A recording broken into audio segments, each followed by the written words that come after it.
Oh my lord. Welcome out. Keo, the fuck are you saying, boy? Do I need to treat you like an unwanted stepchild? Get over here. What's going on, guys? I hope everybody's having a wonderful day. Welcome out to Phoenix Wright, Ace Attorney, the final case in the first game, and then next time we play, we will probably be on Justice for All. I'm not sure yet. I'm not sure if we're going to get through the whole case today. It's going to depend heavily on if my voice holds out. I don't know what characters are in here. I have been talking to some of my friends. This is apparently some of their favorite characters. Not their favorite case, but some of their favorite characters. So, this ought to be very interesting. But yeah, I'm excited for it. I hope you guys are excited for it too. As per the usual for Phoenix Wright, we are not going to have our webcam on because I just like playing this without the webcam. I'll be honest, it's nice. I like playing this without webcam. For some reason, it gets me more interested in the story and less focused on what my face is doing and stuff like that. Just don't speak. Just a commentary-less playthrough. You know what? That's what we call content. That's what we got. That's what we call content, baby. Dude, I was looking at a bunch of Phoenix Wright playthroughs. A lot of them are fucking commentary-less. It is crazy. And there's like one that has like 500,000 views where it's commentary-less. I'm just like, dude, what the fuck? like I get it, but like I'm just sitting here, I'm just like, damn, he really just played a game, uploaded it without anything, and then he got 500,000 views. I was like, that's crazy to me. But yeah, we're gonna be playing Phoenix Wright Ace Attorney. I hope you guys are excited. I love this game a lot, and I hope that you guys will be able to enjoy the last case. For those of you guys that don't know, the last case that we did was a case where Edgeworth was framed for murder. He was then found innocent for murder, but we were on the last day of the case in which Edgeworth's father died. We were on the last day of the... oh, what is it called? The last day that case could be re-brought up and reevaluated. So we reevaluated that case and found Mr. Von Karma guilty of shooting Edgeworth's dad. And among that, we put a parrot on the stand. We took all of the secret weapons from the arsenal of the local police detective agencies. And we also found out that a cryptid was not a cryptid. Do you name anything in game? I don't think you do. I don't think you name anything in game. I could be wrong. Justice for All might be different. I don't know if you name anything in Justice for All or not, but I don't think you name anything in game. It is a visual novel, visual experience, one might say. So most of the names and stuff is pretty set in stone. That being said, though, we can nickname stuff if you want. I mean, like, we already call Larry Butts. We just call him the Butts. We call Detective Gumshoe Dick. Like, we have a lot of nicknames. But yeah, you're free to nickname something if you want. But yeah, to the Republic. But without further ado, let's go ahead and hop into Phoenix Wright Ace Attorney Case 5. Sound good, guys? It sounds good. Let me just go ahead and get my webcam out of here before we transition. Oh my god, this is literally the best song in the game. Let's go! One nation under dogs with liberty and justice. Okay. By the way, I really have a problem with the national fucking pledge because they say separation of church and state, right? And then they say one nation under God. Like, make up your fucking mind. Alright, guys. Let me capture the game and then we'll switch it over. Oh god, this is awkward.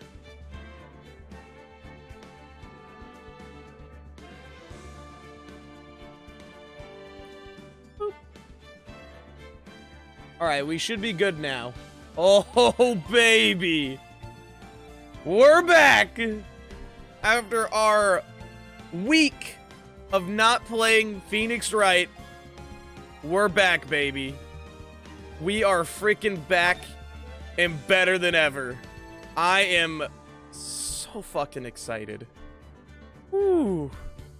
Hope you guys are too. Guys, I really need to get a new mic. My mic is starting to go out, like, bad. I need to get a new one. I don't know what I want yet, though. Peanuts or almonds? Peanuts, more like tease nuts. Ah, ah.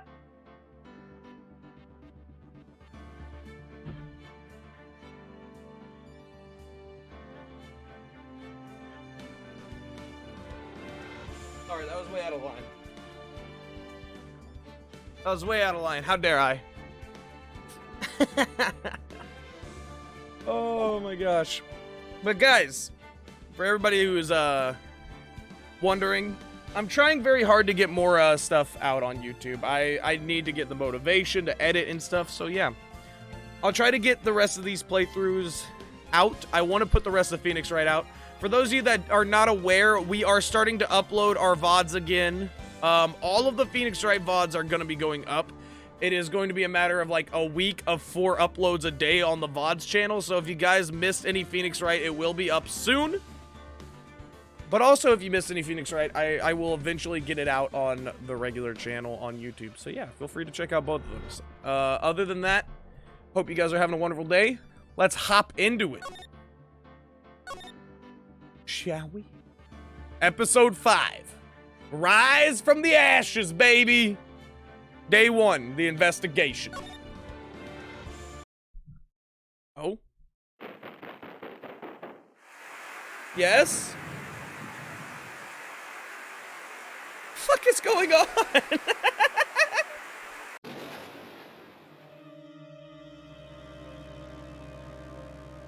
What is this animation? Why is it so goofy looking? Oh? Oh? 2 Edgeworths? Wait, what? 2 murders? Were there 2 murders?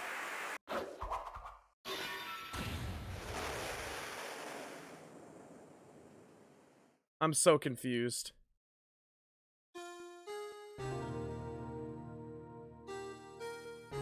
It was Dracula. Been 2 months since Maya left the office. 2 months without a single trial. I've had offers, but none I took. That is, until the day that girl showed up. February 22nd, 10:02 a.m., Wright & Company law offices. Why do I come here to the office every day? It's not like I want to work. There you are, finally! Who the fuck? Why does she have the same hair as Maya? Where have you been? My sister's trial is tomorrow. Dude, she's legit Maya. Wait, what? Who are you? It doesn't matter who I am. It only matters who you are. The famous defense attorney, Mia Fey. Yes, that's me. Hello, I'm Mia Fey. You're not Mia Fey, are you? I'm sorry, but Miss Mia Fey no longer, works here. Way to just sweep it under the rug there, Phoenix.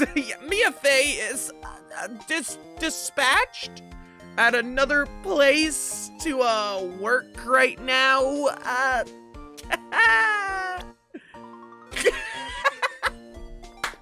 Yes! The game knows what I want.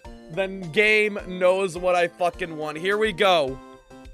We are going to... Wait. Oh, can I not?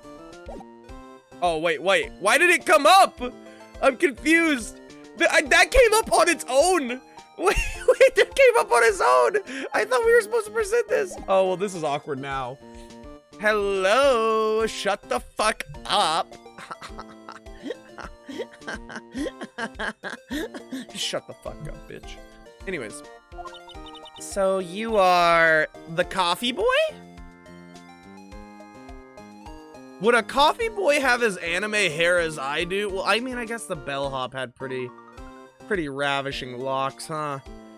Yeah, I'm the coffee boy. I'm Phoenix Wright, a defense attorney. Right? Look at her glasses! Oh my god! Dude, her glasses were actually kind of adorable. She's got the clout glasses, dude. Right? Wait, you're the Phoenix Wright? The Phoenix Wright from the Edgeworth murder case? Yes, that's correct. It wasn't Edgeworth who was murdered, though. That's a relief, then. You're better than nobody.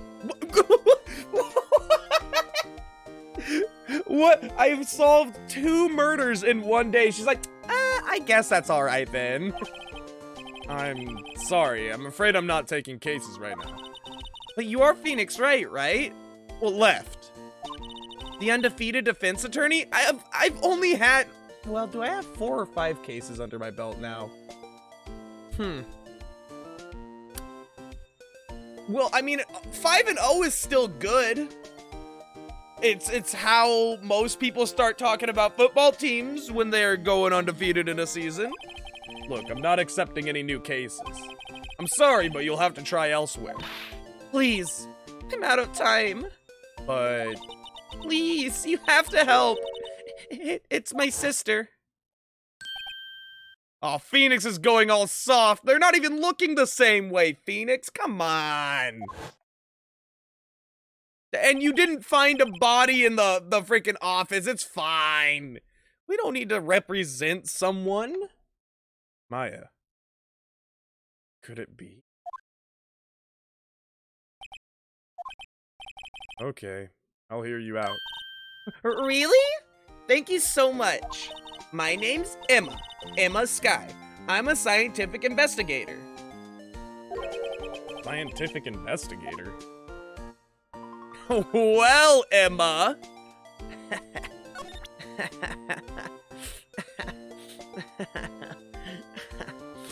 Have you seen this? See this? It's my attorney's badge.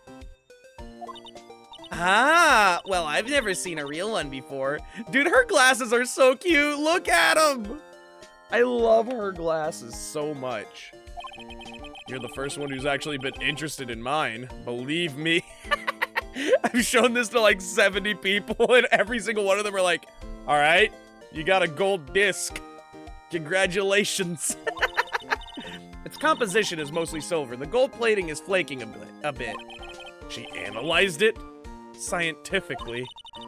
There doesn't appear to be any corrosion due to sulfides. I'd give you $50 for it. Look at this face. I love her. I love her so much. She's so adorable.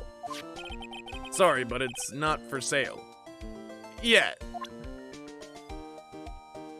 Alright, well that didn't quite go as planned. She just wants me for my medals. Emma, was it? So you're a scientific investigator? Yes, that's right. It's something wrong? No, it's just you seem kind of jumpy or maybe just young? Young? I'll be 16 years old this... What?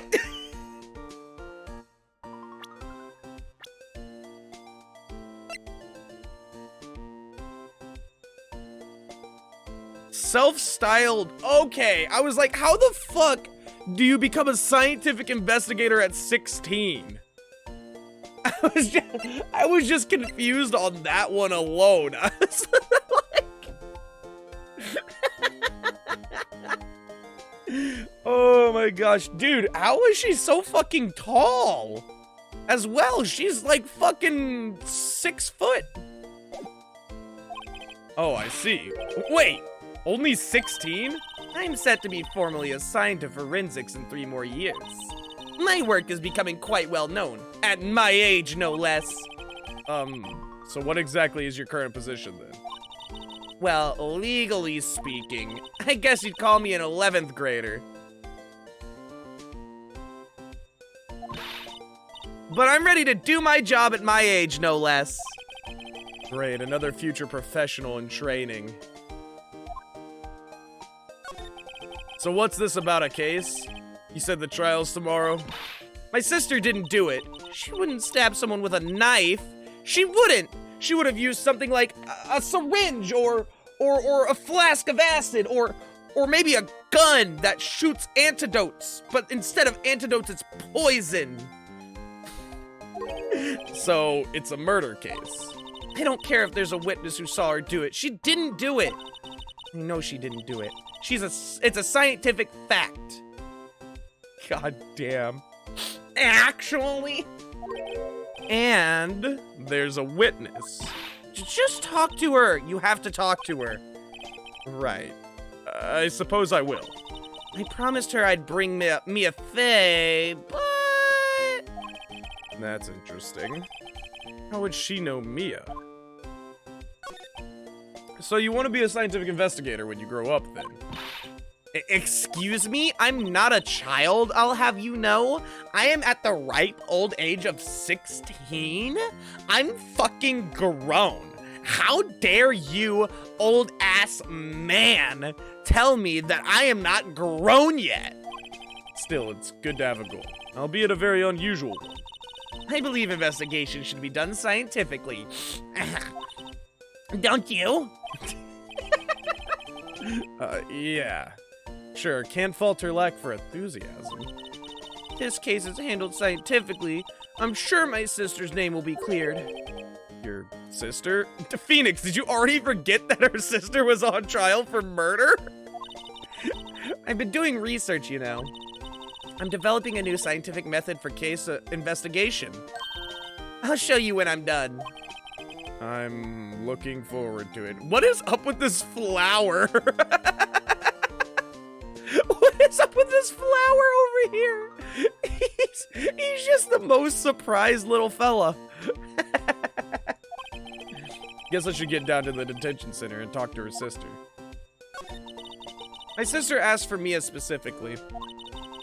This Mia Fey person was a few years below her in school.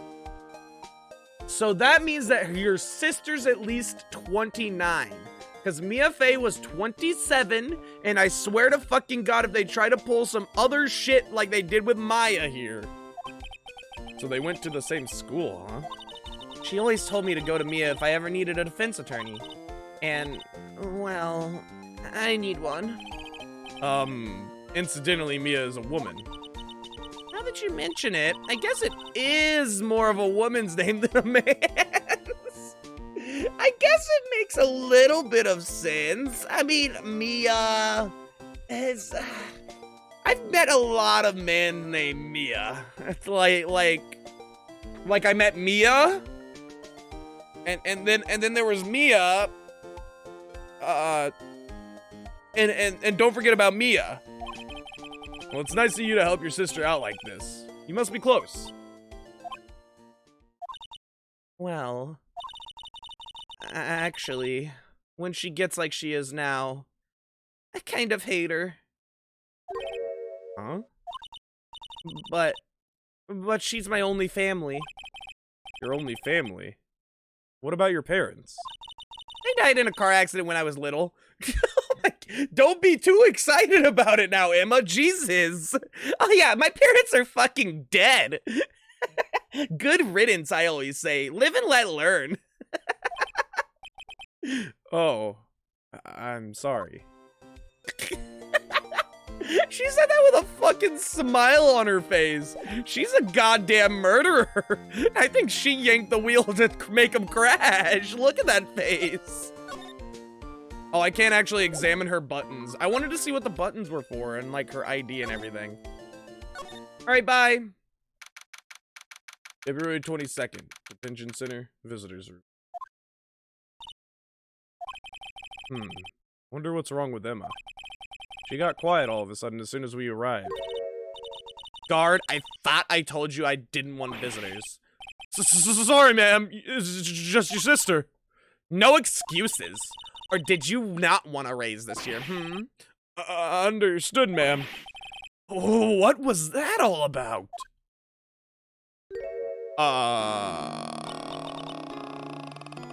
What the fuck? Is it the Grudge? Does she have her hair over her eyes? Hi, Lana. funny. I seem to remember specifically telling you not to come here. Perhaps my memory is failing. Look, I didn't want to come here either, okay? But your trial's tomorrow and you still don't have a defense attorney. I'll be the one in court tomorrow. This has nothing to do with you, Emma. Isn't that right, Mr. Wright? Left! Hey, how do you know me? Mia mentioned you. I've heard quite a bit.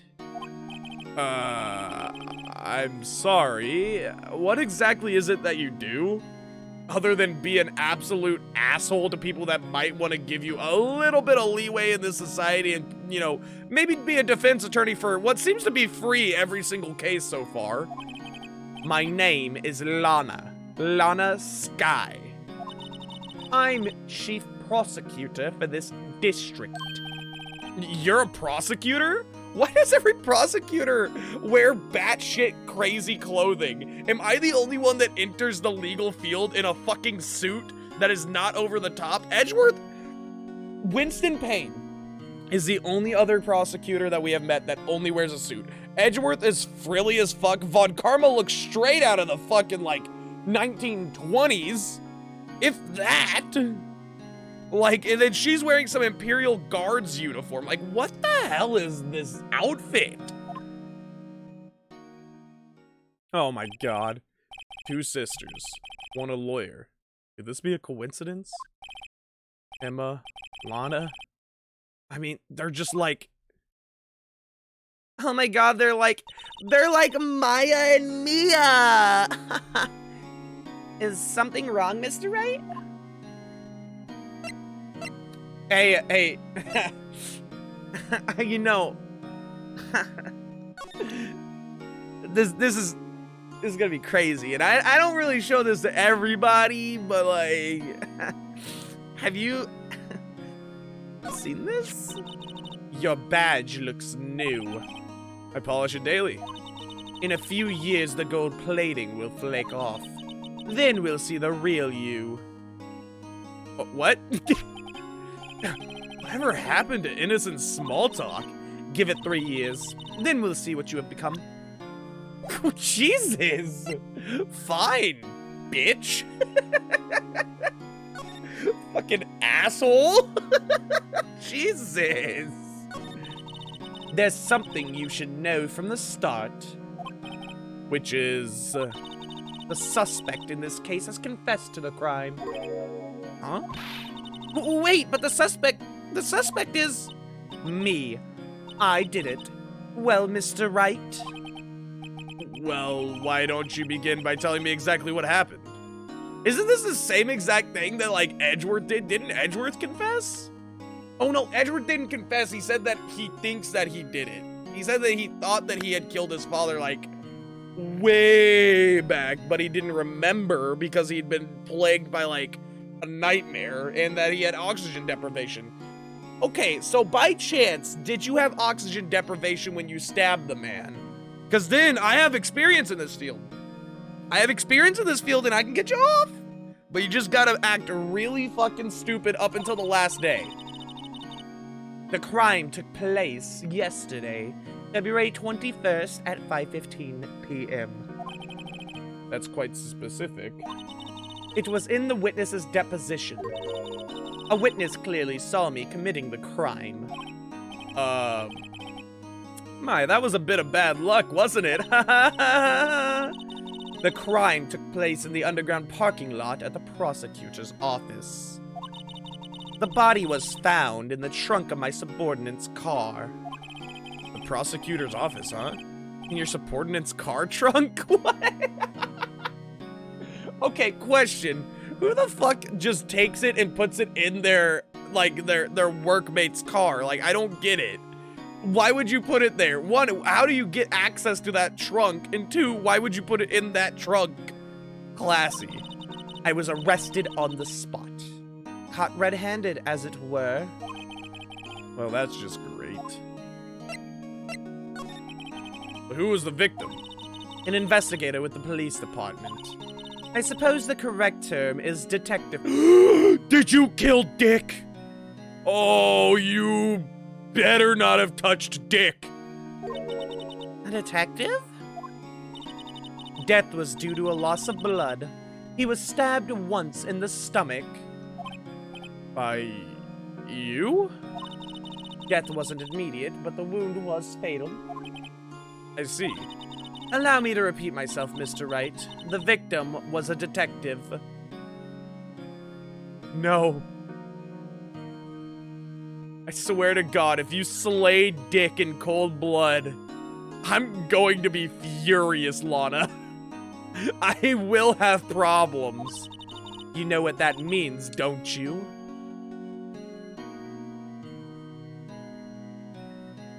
No.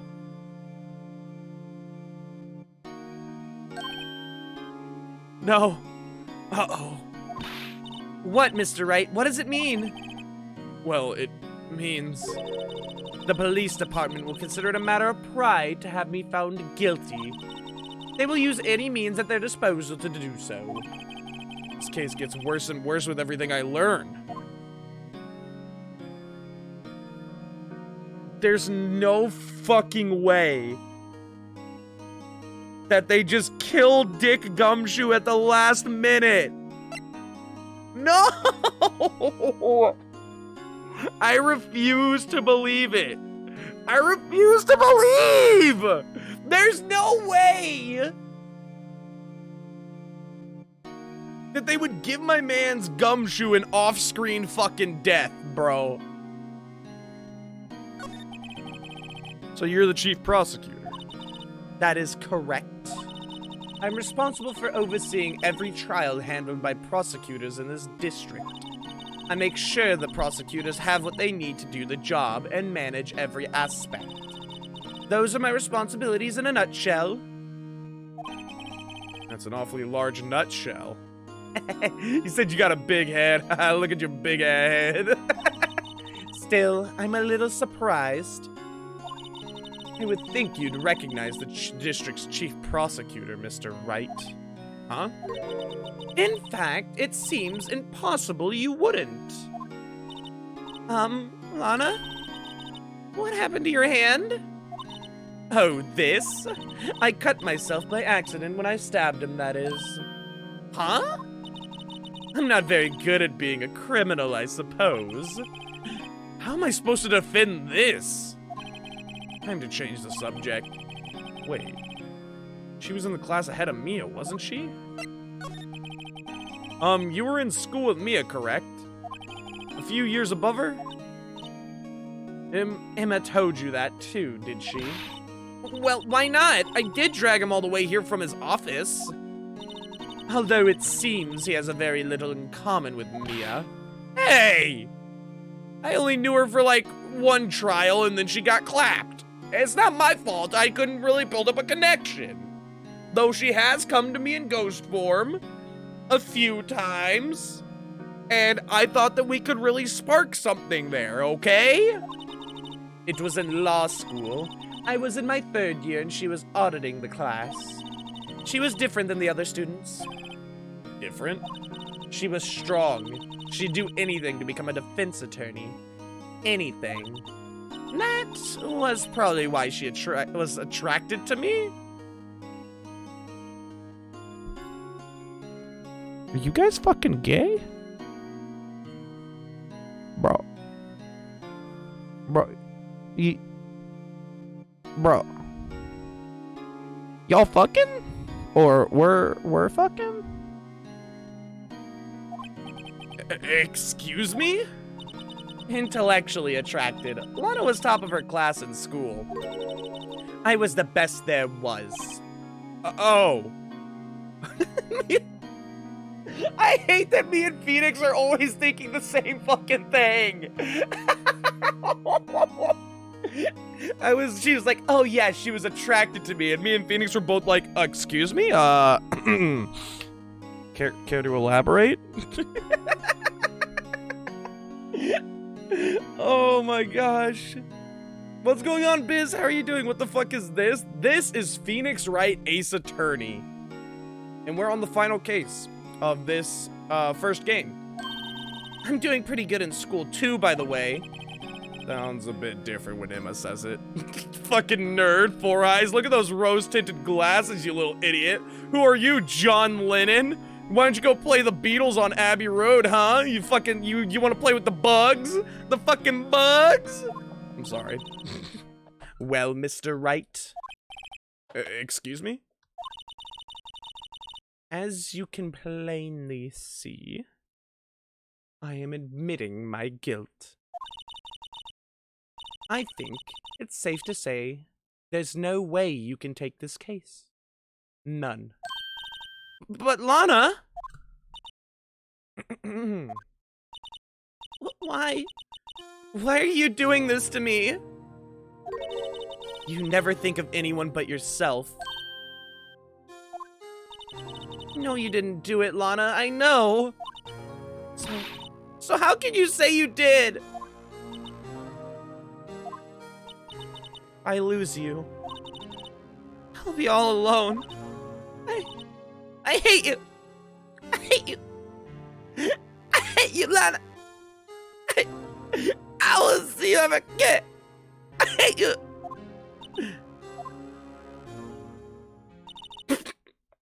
Bitch turned around in her chair like a cowboy villain, bro. She's sitting cowboy style with her back to us. I don't care what you think, partner. This here village is under my control, cowpoke. Now you best mosey along.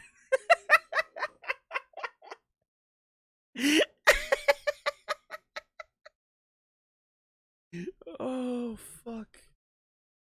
Oh, fuck, dude. Mr. Wright. Yes? I believe our discussion here is ended. The rest, I leave to you. She's crying like a little bitch, isn't she?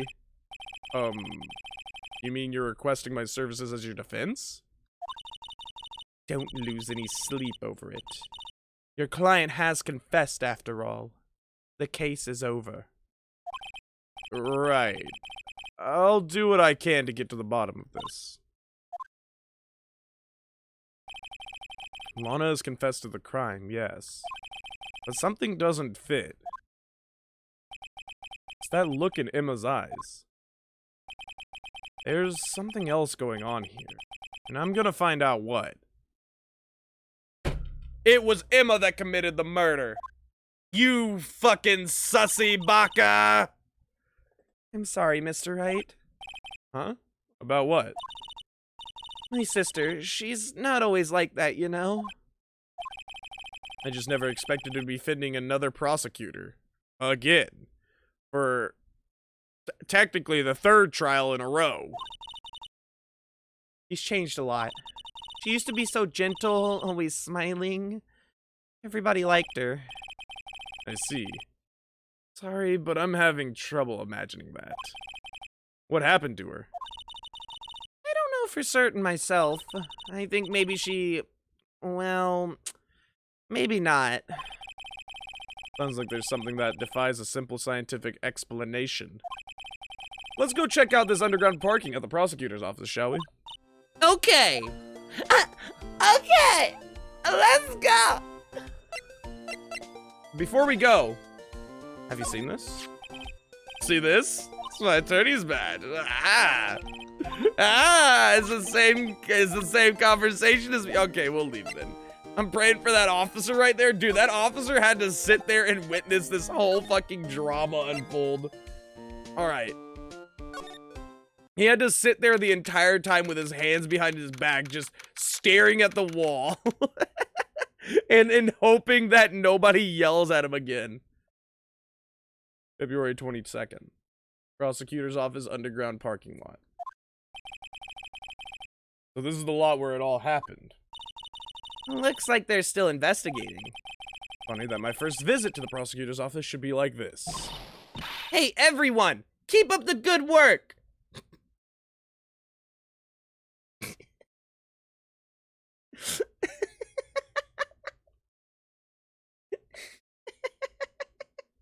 I don't know why this hit me. Just her shouting into the garage, the garage. Everybody keep doing your jobs. You're doing great. You're doing awesome. Hey, what are you thinking? Well, they're going to be my coworkers 3 years from now, after all. No harm in saying hello. Actually, there is. You know attorneys aren't supposed to examine crime scenes. Trying to not stand out too much here, see?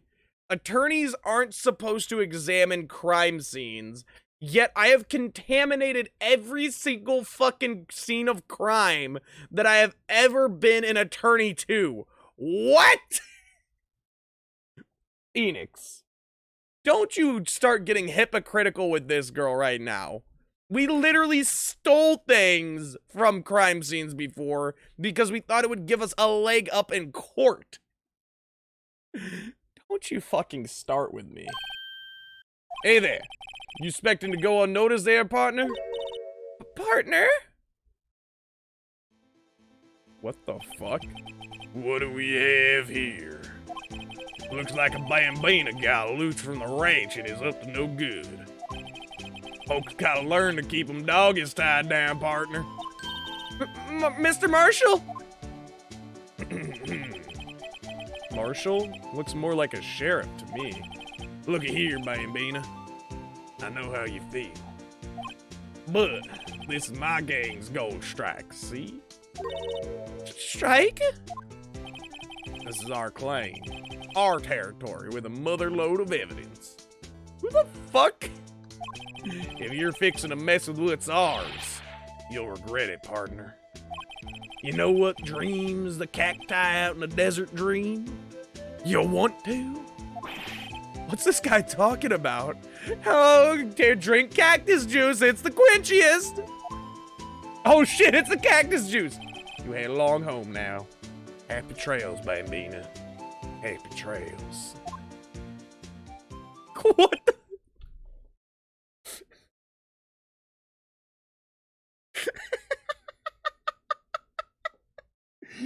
Is this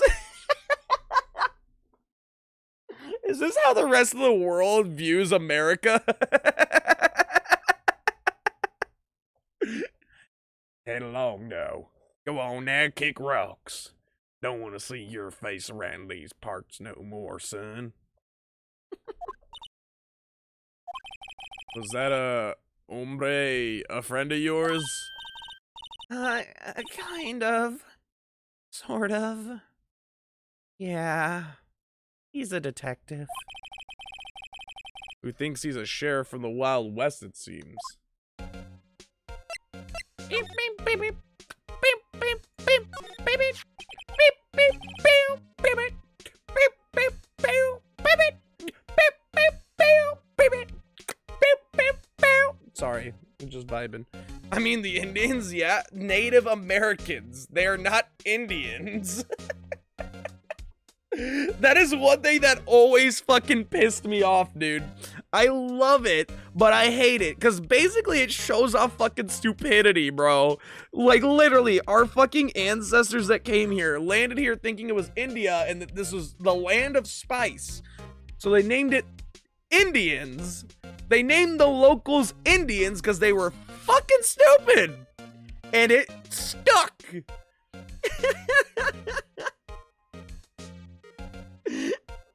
Oh my god. And by the way, I say my ancestors, it wasn't even my ancestors, I'm German. I'm fucking German. These motherfuckers. Oh. And people can't get it through their thick fucking skulls. Sorry, I'm just, it just cracks me up. Mein Gott. Mein Gott, indeed. I don't know what a German accent sounds like. My family is German, but I don't know German. Mein Gott. Was ist das? Was ist das? Was ist das? What the fuck is that? I don't know. Was ist das? Anyway, let's continue with the story, shall we? What's this? Wallet? Excuse me, officer. Wait! What are you doing, Mr. Wright? What am I doing? I just found this wallet, so I'm handing it over to the police. I don't believe it. This is real basic. Anything at a crime scene is evidence. Let's be scientific about this, please. Just put it in your pocket. Just steal it. This is your wallet. This ID is your ID. Yep, seems right to me. So then this must be your wallet. Mm-hmm. Then take your wallet. It's not my wallet. How is that scientific? Sounds like theft to me. Wallet hastily stuffed into pocket. A wallet. A foldable wallet found at the crime scene. There seems to be something inside. I'm called to duty already, and at my tender age. Here, I'll teach you the trick to examining evidence in detail, okay? By the way, her eyes are sparkling. I can tell she's been waiting for this. Okay, now, look at the court record. Am I getting a fucking tutorial on the final case of the game? You have to be sure to examine evidence carefully on all sides. Now, let's start examining from every angle. Rotate is HNBM? Oh, look, I think there might be a clue here. You should check it out with a press of enter. Oh, Jesus Christ. Oh, this is sick. I can click and drag it. This is an ID card. Sergeant Bruce Goodman. I like that was blurred out for some reason. ID number 5842189. See? Well, isn't it scientific evidence investigation useful? I guess, though I don't see what science has to do with it. Goodman's ID added to the court record. Okay. Let's be sure to examine every piece of evidence we find. I guess I gotta be on my toes from now on. Oh, we have to examine every piece of evidence? Let's see here. Ah. Indeed. It does appear to be an attorney's badge. So this is what the back of the badge looks like. Yeah, it's pretty boring. And I always thought it had a safety pin. No, we screw it into our cold, lifeless fucking hearts. Each badge has a number carved into it. That way you can tell which attorney it belongs to. You mean you couldn't lend your badge to anyone? No, it'd be found out right away. Well, that's no fun. It's not like anybody cares about the badge. Alright, cool. What happened to your webcam? We don't play with webcam here. On Phoenix Wright, we don't play with webcam. Alright. Move. Nope. I guess we're gonna examine some more. The gate's open! This is where the cars leave the lot. The arrow on the ground makes it look more like an entrance. What are you talking about? It's plainly an exit. The arrows are pointing in, Emma. Maybe it's both. Kind of a dual purpose? The theory of relativity. What? What?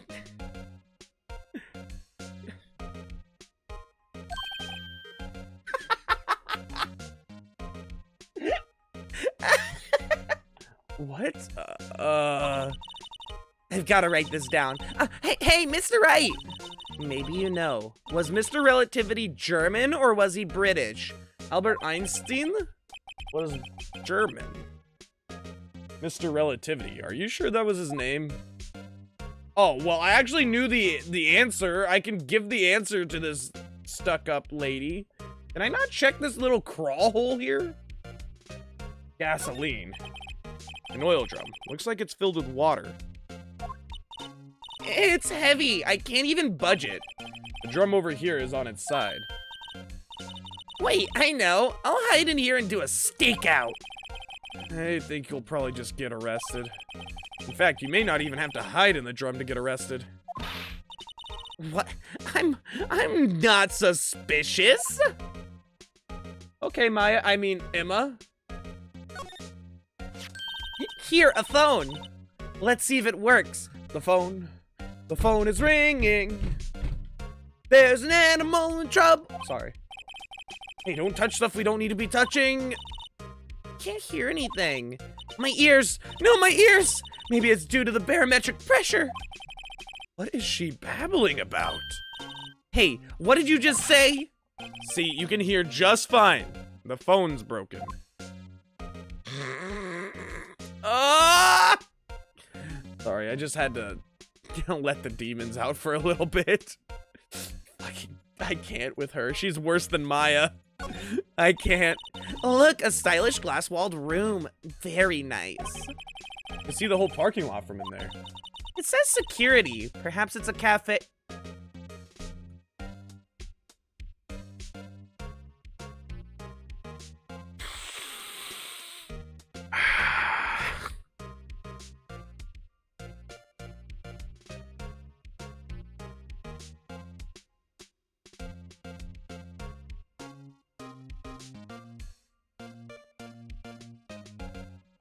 God damn. Huh? Cafe security. Yeah, that must be it. Let's check it out later. I hate to break it to you, but I think that's probably just a security guard office. You know, I scored a 97 on my science test the other day. Too bad they don't have a test for common sense. This is literally every smart kid in school, dude. Literally every single smart kid in school. They're like, I'll have you know I'm pretty fucking smart. And then they do shit like this. Like... Oh... Haha, a ladder. That's a step ladder. I never knew my real ladder. What's the difference in scientific terms, please? Scientific, huh? Well, look at the basic nature of things, Mr. Wright. This all seems so horribly familiar somehow. My God. Let me just go into the next room, please. Look, a door! That must mean something. It means there's a room on the other side, or perhaps it's just an exit. Emma, you're... I'm not sure that doors mean anything. No, it won't open. A mysterious lock. Let me guess, she tried to pull when it's a push door. I fail to see what's mysterious about it. Mr. Wright, you need to learn to enjoy life more. You need to learn. Shut your fucking trap. I'm gonna lose it. Let's finish our investigation first, shall we? Oh.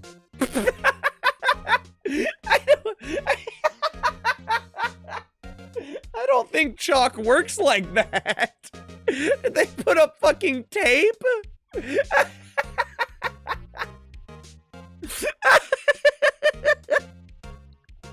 Holy shit, they origami'd this motherfucker. Well, no time to waste. Let's go hunting for clues. I wonder what this is. Well, partner, looks like you got no intention of going home quietly. The sheriff! Like I said before, this here's our claim. You best be moseying along. Unless you're fixing to bite the bullet. Scary! It's America! Personified! Oh no! Could you just tell us one thing? Who owns that car? Well. Little Philly's got a good nose on her.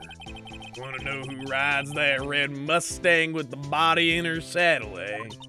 Please. No problem, partner. About time for victuals anyway. Get yourself to the saloon up on the 12th floor of the prospector's office. Might just find you a cerveza you like. Prospector's office? Where does this guy think he is? And when, for that matter? Note to self, look up victuals, saloon, cerveza. Maybe we should check out room 1202, the high prosecutor's office. In any case, stay away from the car. You can look around here all you like. Just keep your paws off our claim. Right. Great. Is this not obstruction of justice? Great! Maybe there are some clues around here, Mr. Wright. Let's check it out. Excuse me? Were you two all set? Us? Oh, wait, who the fuck? What's this? She couldn't be... You're selling lunches? Here? This is a crime scene. Hello, half and half, was it? Thanks. And you, sir? Yes. Some crunchy goodness coming at you.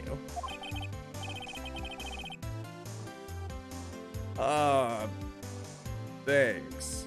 Interesting way of doing business. This area is off limits to anyone without clearance, especially passersby.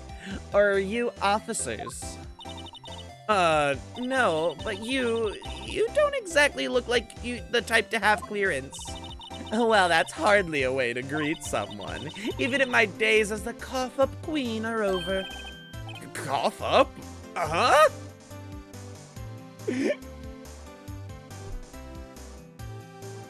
I like to think that Phoenix just had a wicked fucking edible before this whole thing took place. Because that's the only way I see the explanation of this. Because, like, Jesus fucking Christ. We have an Imperial Guardsman saying that they're the lead prosecutor, some scientific 16-year-old that doesn't know what the hell's going on. We have a fucking Wild Wild West cowboy not even knowing his phrases or anything, and we don't even know why he's here, if he's a prosecutor or a detective or anything. And now we have this bitch with her titties out, just handing out lunch boxes. Like, what is going on? What is happening in this case? Phoenix Wright has literally got PTSD or some shit. Oh my god. This is my fucking sleep deprivation demon, dude. What the hell?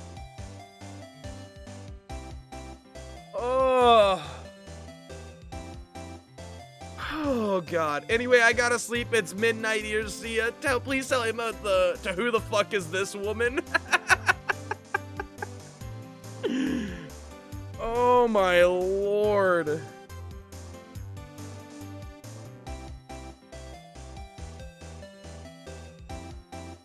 I play Phoenix Wright for the plot.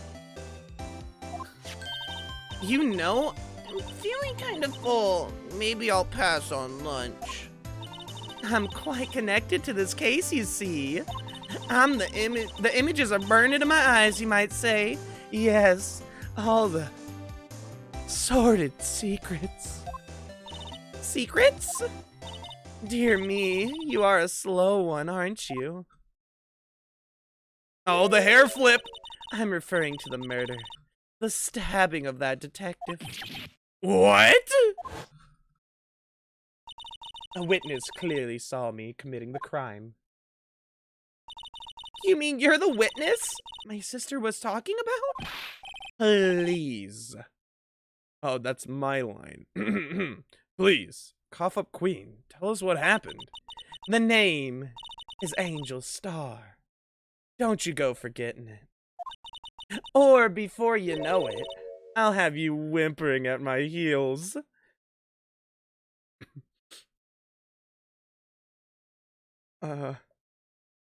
Okay. Yes, ma'am. Fuck! Yipe, she means it! Ain't... Miss Starr, have you seen this? A defense attorney must be able to fight. How about you? Do you think you can win? How about tackling Lunchland's Pickle Supreme lunchbox?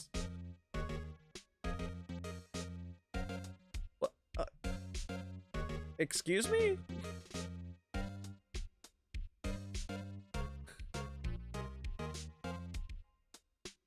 What?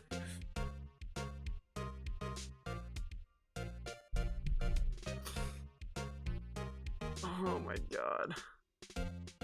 Why do I play the things that I do?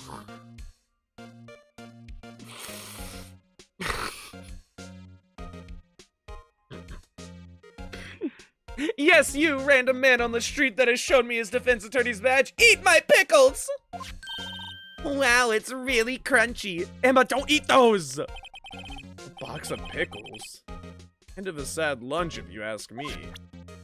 And there was rice in there as well, Phoenix. Wait! Why did she show me a pickle lunchbox if I showed her my attorney's badge? I'm so confused. Somehow, I knew. Yesterday was a day of destiny. I knew something was going to happen. Just like I know that the daily special on Friday every week is salmon. Destiny? Was yesterday's special for some reason? You're a defense attorney, right? You should know then. You should know the foul misdeeds of the evil ones who haunt this den of inequity. Evil ones? Prosecutors. They have no qualms at all about blackening the name of innocence. And yesterday they paid homage to the most evil one of all. They gave an award for King of Prosecutors. What a farce. So she's saying there was some sort of prosecutors convention yesterday. I was almost compelled to lace their lunches with something foul. Do you have a personal grievance against prosecutors or something? Or is there some kind of scientific evidence of this, evil? Young miss, mock me at your own risk. You'll soon find out why they call me the cough-up queen.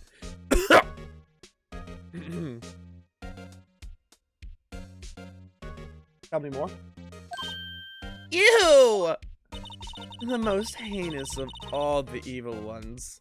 They won the awarded yesterday. It was in his car that they found the body. Proof that he devours the evilest of lunches of all. Are you calling him Jeffrey fucking Dahmer? Or Dexter? Really? Really what? I'm totally confused. I toned out like 10 minutes ago. I just started reading the lines and I gave up on comprehending anything that has gone on in the past, like, you know, half hour? One thing's clear. This lunch lady has a thing against prosecutors. So, what exactly was it that you witnessed, Miss Starr? It was a fascinating spectacle, to be sure. I now feel I know what they say when they talk about a woman's wrath. To see Lana Skye wield that knife so. Her knife flashed in anger, bringing him to a sad end. It was truly a sight to see. You mean you saw the very moment of the crime?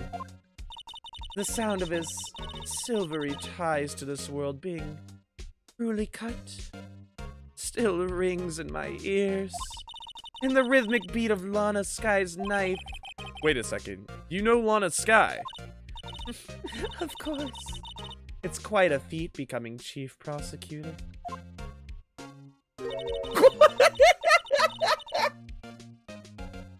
How many lunchboxes of sin did she pack to make that journey, I wonder?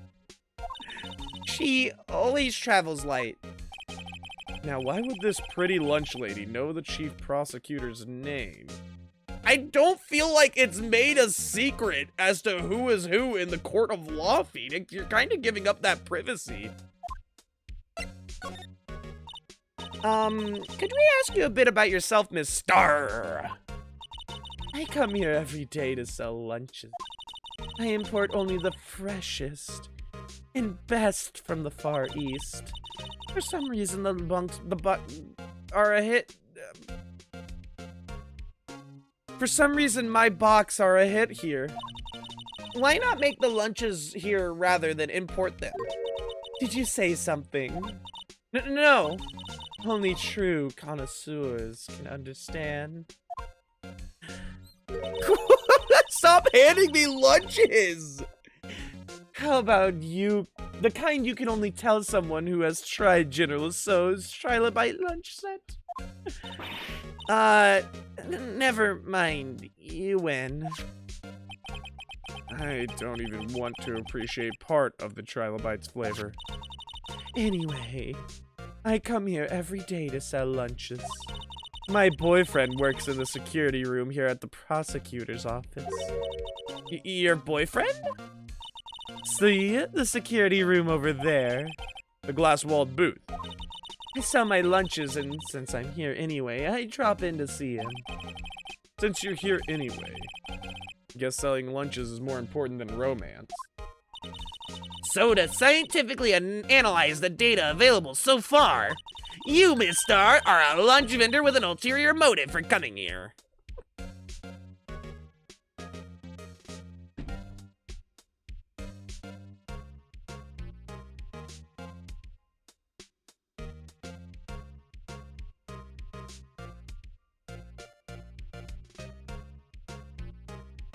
Oh, this is why I drink. This is why I drink. Don't mind me, just, let's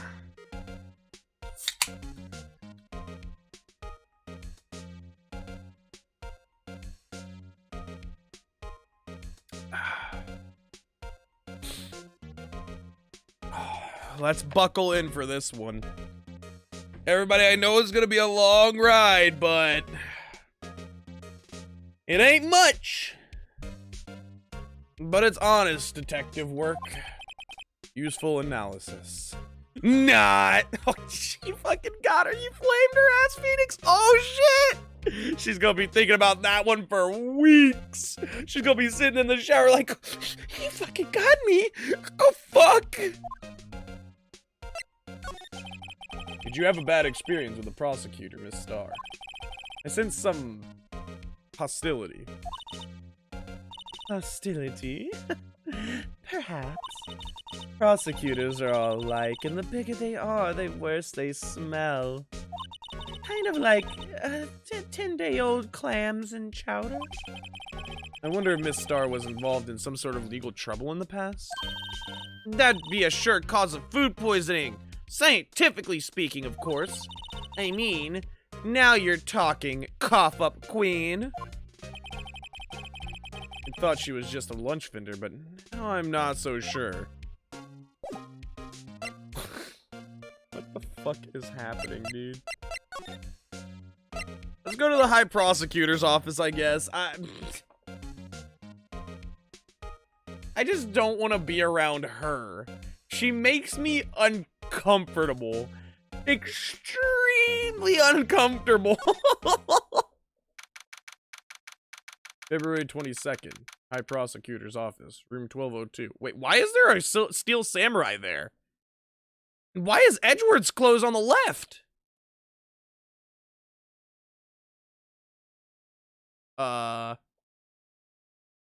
Is that not Edward's clothes on the left? That's the tea set from the wait.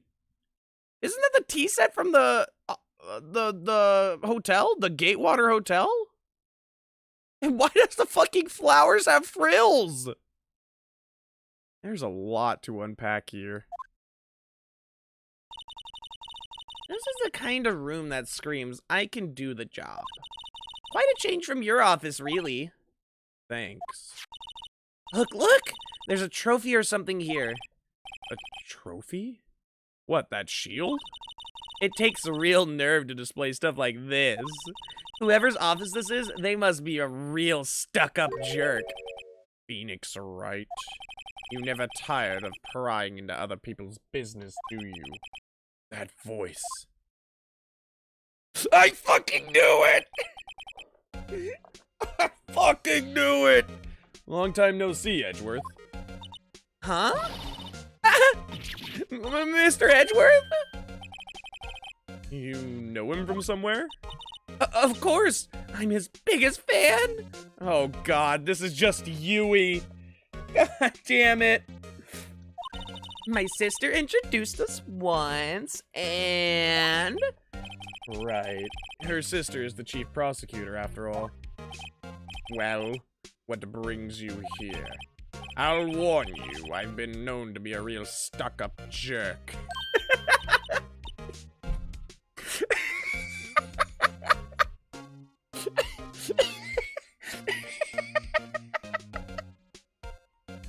This is 100% just a fucking fever dream that Phoenix is having, bro. This is 100% no way that this is reality. No, did I? No. It was just Mr. Wright here. Hey, don't blame me. We're just here to investigate a murder case. Murder? A body was found in this nasty bright red sports car in the parking lot. That would be my car. What is this fucking face? What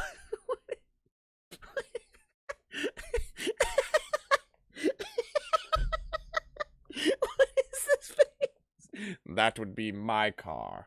What of it? What? Your car? I'll say one thing, she certainly can scream.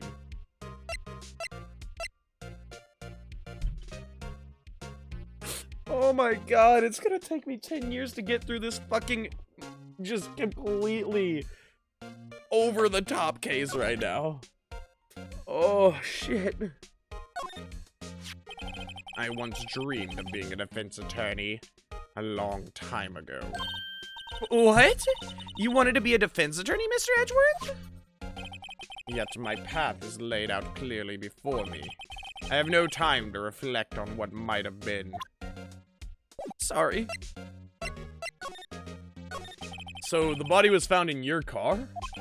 Go ahead, say it right. You think I did it, didn't you? After you went through all that trouble to help me last year, no less. No, we don't think you did it. I mean, it was my sister who stabbed. This fucking simp. This fucking simp.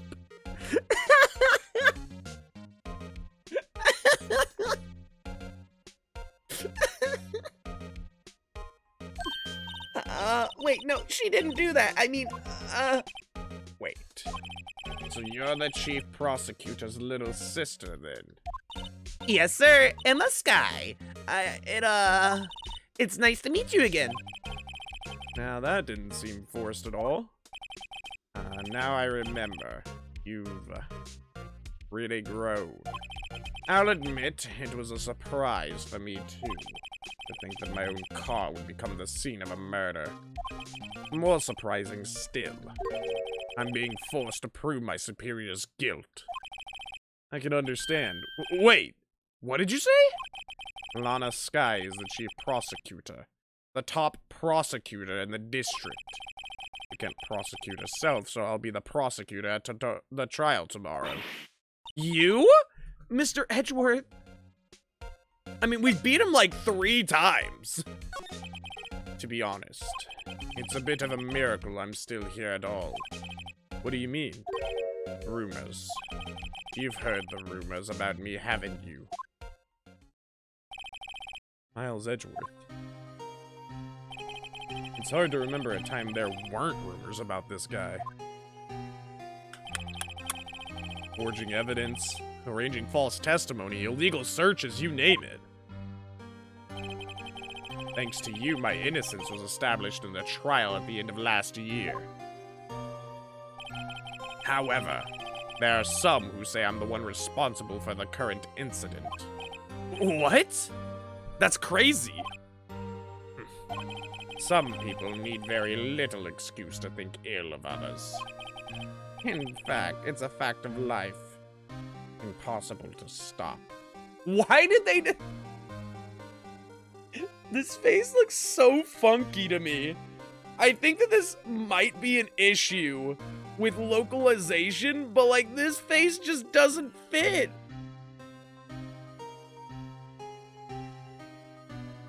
Oh my lord. What? Some of them even go so far as to present me with toys like this. They think it's funny. Toys? A bronze shield? There's gotta be a story behind that one. Chief Prosecutor Sky. Yes. We first worked together on a case about 2 years ago. It was my first big case. That's right, I remember. 2 years ago. I wasn't even a lawyer yet. Since then, I always felt that she was looking out for me. It appears I was mistaken. Mistaken?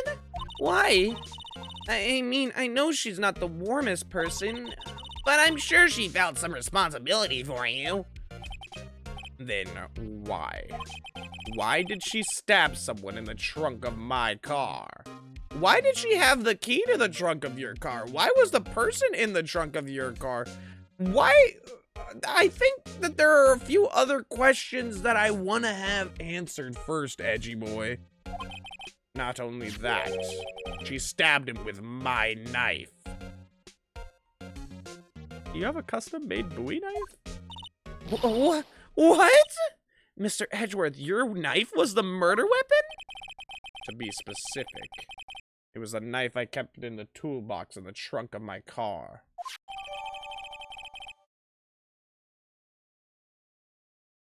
Huh. That changes things a bit.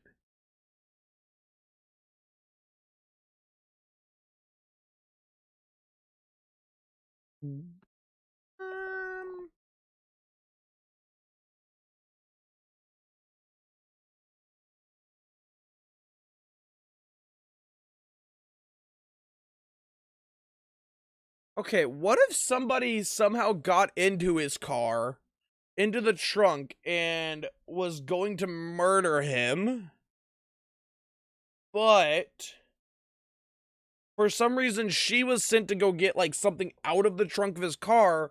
The person in the back was going to jump out, murder him with the knife. She fucking reversaled him, bro. She combo breakered his ass and got the knife and went to fucking Pound Town on his heart and gushy parts, man.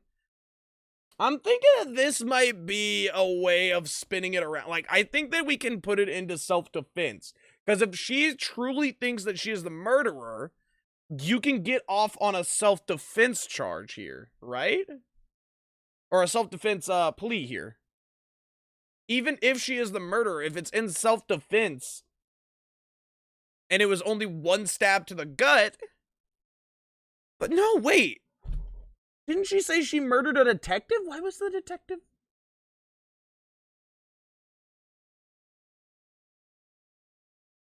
Much more. Gumshoe wouldn't fit in the back of his fucking car. Gumshoe's the size of a tank. What the hell is going on? Edgeworth. What? Are you sure you didn't do it? Come on, can't you take a joke? You have a strange sense of humor, Mr. Wright. Are you sure you didn't do it? Oh, I already showed him that. Alright, never mind. I want to see... Why would he have a Steel Samurai thing? My, what an amazing bouquet just right for Mr. Edgeworth. No kidding. Hey, there's a card on it. Back from the dead. Wendy. What? Wendy? I've heard that name somewhere before. Beside it, a giant steel samurai. Wow, I want one. Huh? There's something written on the bottom of this footprint. Between a rock and a hard place. Wendy. Is Old Bag just literally sending...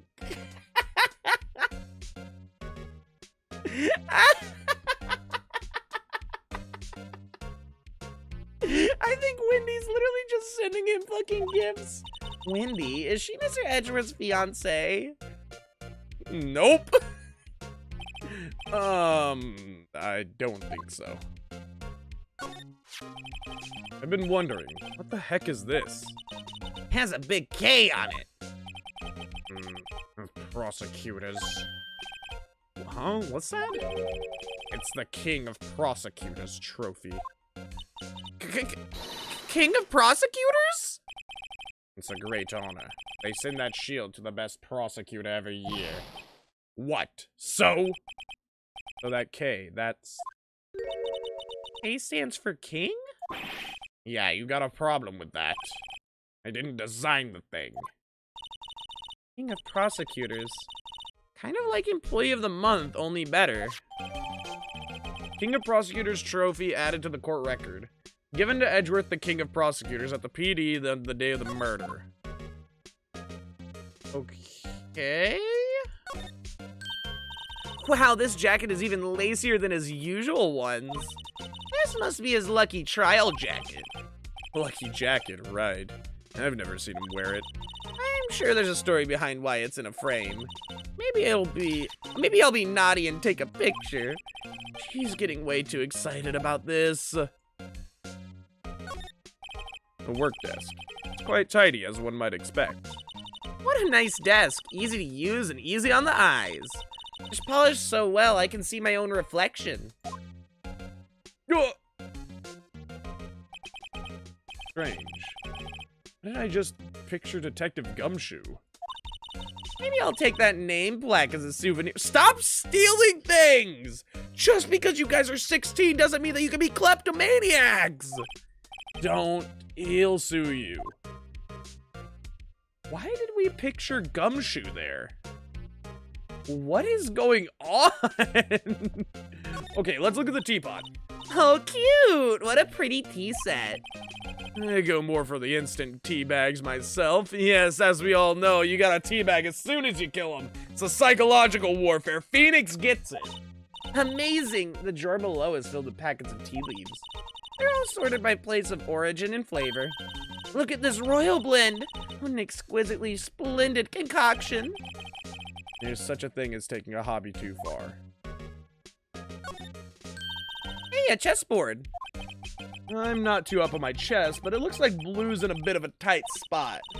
The red knights have surrounded the blue pawn. Huh?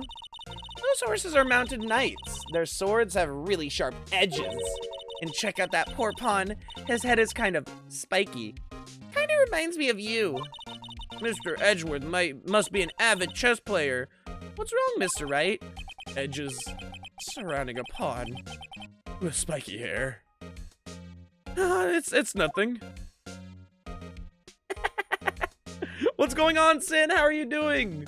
Welcome, welcome. I hope you're having a wonderful day. Welcome out to Phoenix Wright. I'm so confused right now, but I'm enjoying the fuck out of this trial so far. Or this investigation. Whoa! These are all case files? They're stacked up to the ceiling. There's even a ladder. Odd. I thought Edgeworth wasn't good with heights. He must have someone get them for him. What the? Strange. Why did I just picture Detective Gumshoe? He must study these case reports so closely. He's so cool. You wouldn't say that if you saw him sweating bullets up that ladder. Why am I picturing Dick? I don't get it.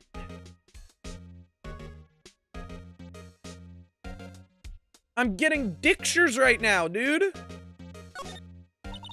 Mr. Edgeworth has such a comfy sofa. Sofas like this make me want to curl up and take a nap.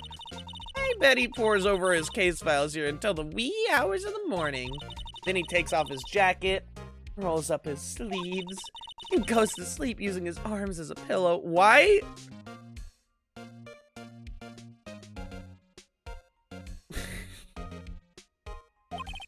I don't believe it. She's actually daydreaming about Edgeworth working. I bet in the morning he has sofa hair and little creases in his cheek from the seams. He's so cool. Sofa hair is cool?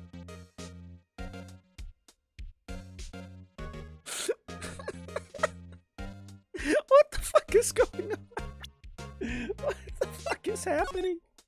Oh my god, let's look at the fucking trophy, I guess. She fantasizes about this, it sure seems like it. Like, Jesus fucking Christ, what is happening?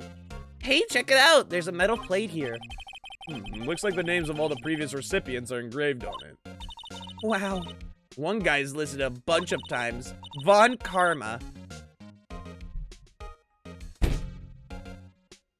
Don't say that name in my fucking presence.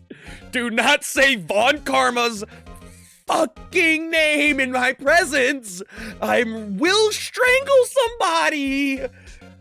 I'm just getting PTSD flashbacks of not being able to say a fucking word in the court of law. I guess he must be a foreigner. Yeah, that's probably it. Well, wherever he's from, he must have been an amazing prosecutor and a murderer. But I digress. I'd like to meet this Mr. Von Karma sometime. You can either go to the chemical plant and probably catch him burning off some fingerprints, or you can meet him in prison. Both work well. She says that. His name does kind of have a ring to it.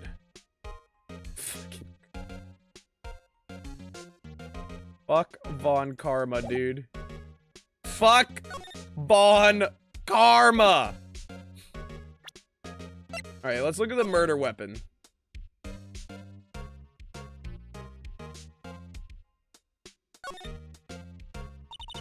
This must be the victim's blood, right? Either that or Edgeworth cut himself peeling an apple. Wait, do people peel apples? Is that a thing? Are you not supposed to eat the skin of an apple?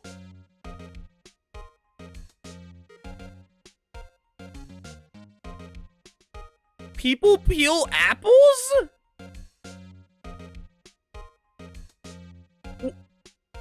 Why? Just eat the fucking skin. Why would it? I understand peeling a potato, but that's because, you know, the peel of a potato can actually hurt you in some way, shape, or form. The peel of an apple doesn't matter. Some people have texture issues. It's a smooth apple. You know what? If anybody were to have a texture issue with their food in this game, I could see Edgeworth being that kid.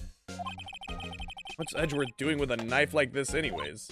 You know what? That should have been another question. Why is he peeling an apple with a fucking Bowie knife, Phoenix? Hey, maybe he spends his weekends roughing it in the wild. Edgeworth in the wild? I think my fruit peeling theory is more likely. Are you kidding? I always pictured him as an outdoorsman.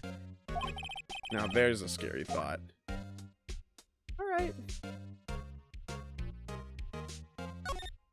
Oh, fuck. Alright. If that's the case, we can probably leave now, right? We already talked to him. Yeah. Present.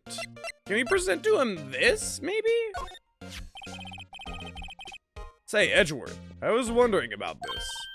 Mr. Wright? Oh, what? Are you sure you should be showing that to Mr. Edgeworth? Oh, he'll take it for sure, won't he? I wish I could be on the same side as Mr. Edgeworth. Oh my fucking, but then my sister would be found guilty. Getting some dick, saving your sister, getting laid, saving blood relatives, you know, maybe having a loving husband, maybe having the rest of your known family hate you for your life.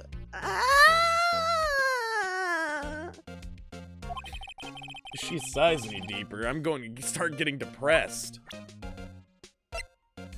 Okay, what about the knife? It's against my policy to discuss evidence with the defense, especially with you. What? He doesn't like you very much, does he, Mr. Wright? Nah, with Edgeworth, it's never personal. It's all about winning tomorrow. He shaves his pubes with a Bowie knife because he wants to be as Bowie as possible. He wants to be as David Bowie as possible. He wishes to return to his home planet. Follow me, my children, for I must return to where I came from.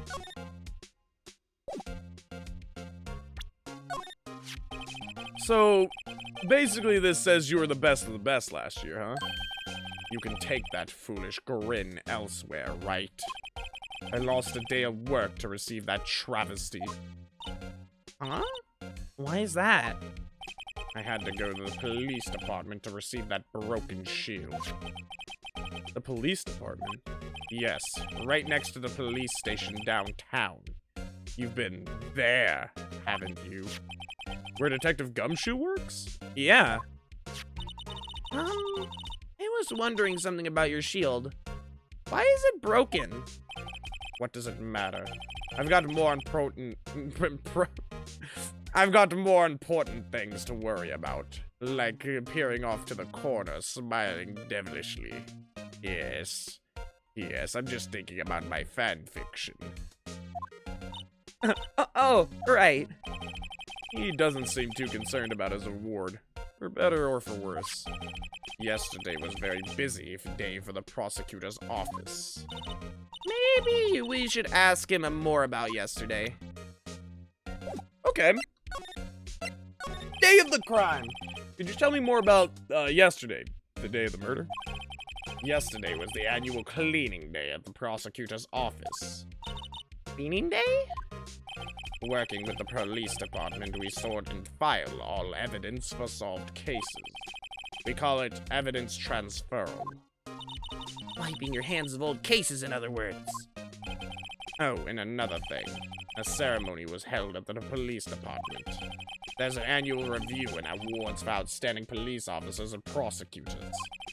And that's when you got the shield. I was at the police department yesterday afternoon. I got back here at 5:12. That's very precise. People like myself and Edgeworth pride ourselves on our precision, Mr. Wright. I'm going to break your fucking glasses. I'm gonna break the clout glasses. The clout goggles are not surviving this fucking trial. No, I place little faith in my memory. The only thing I trust is solid evidence.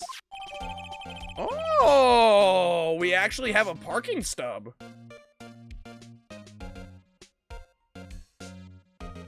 Interesting. So that means... Wasn't the murder at 5:15? 3 minutes after Edgeworth got here? Okay, so hold on.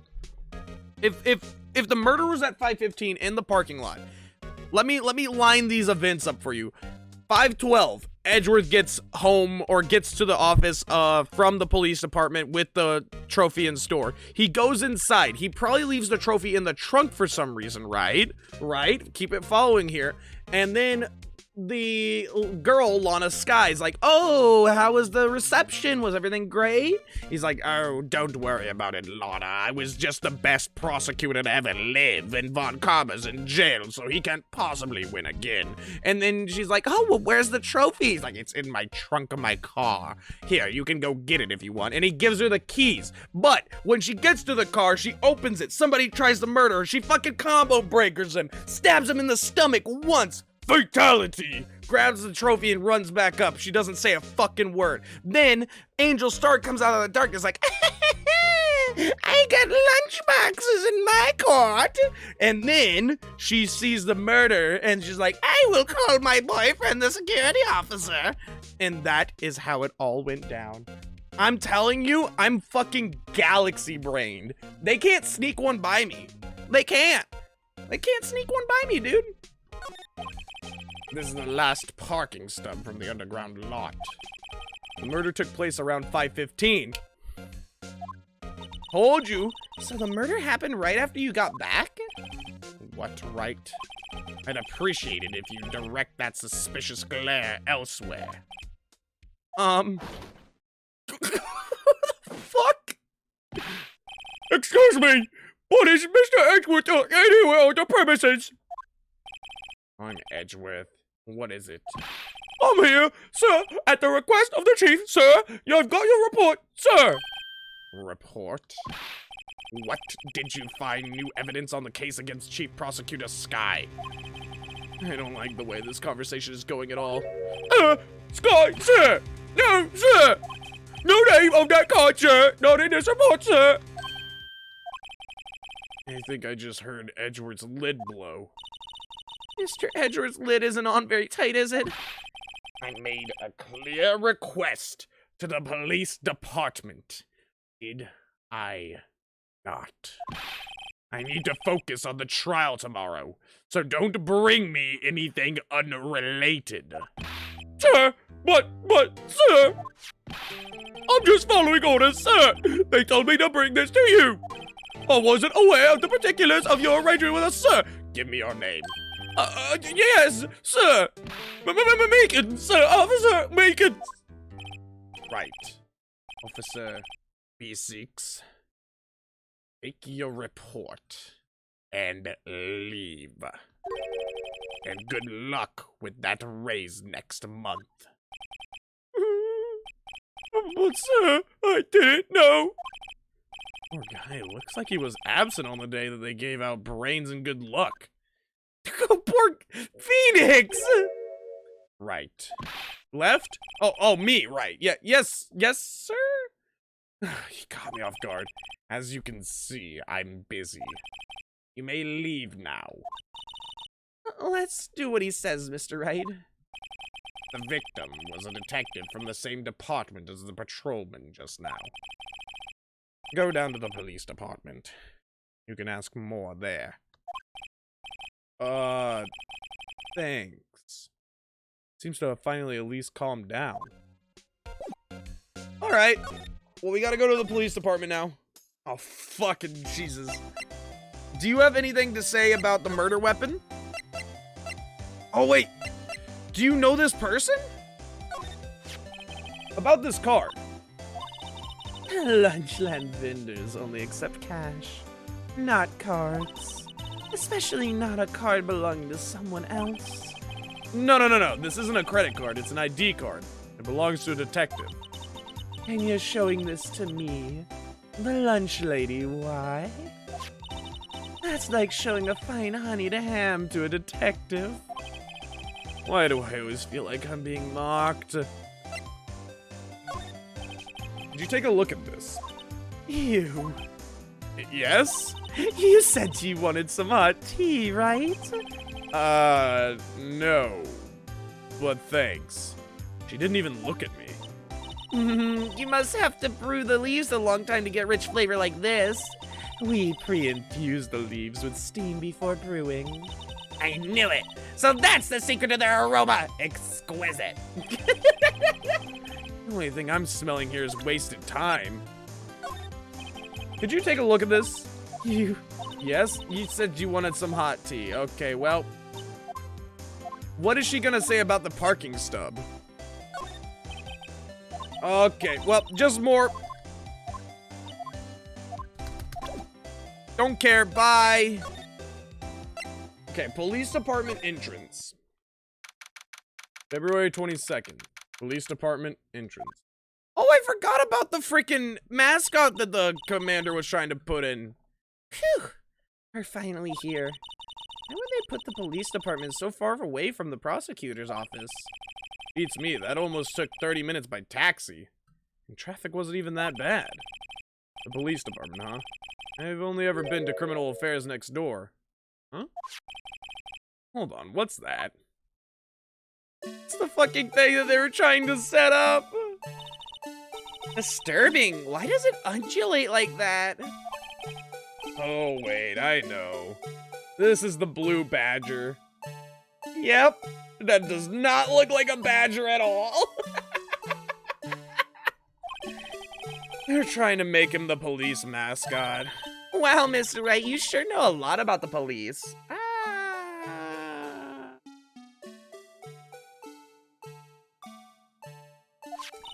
Still, he does seem familiar somehow. Forget the blue badger. Who's that next to him? Someone appears to be dancing with the blue badger. Oh, he noticed me. He sure is running over here fast. Hey, pal! What are you doing here? That's my line, Detective Gumshoe. Specifically, why were you dancing over there? What? Well... Well, at least he doesn't seem to be busy. Fuck. At least he doesn't seem to be busy! At least he doesn't seem to be busy. This is our chance to get information. Hey! I'll have you know I'm a very busy man, pal. What do you got for me, Dick? I'm glad to hear that you were not murdered, by the way. Because I was just told that a detective was found dead. And then she said, you know what that means? And I was like, oh no! We got dead Dick on our hands!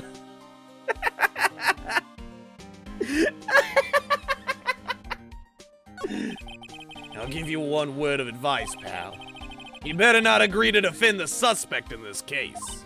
But why not? Huh? Well, it's just that the chief prosecutor has confessed to the crime.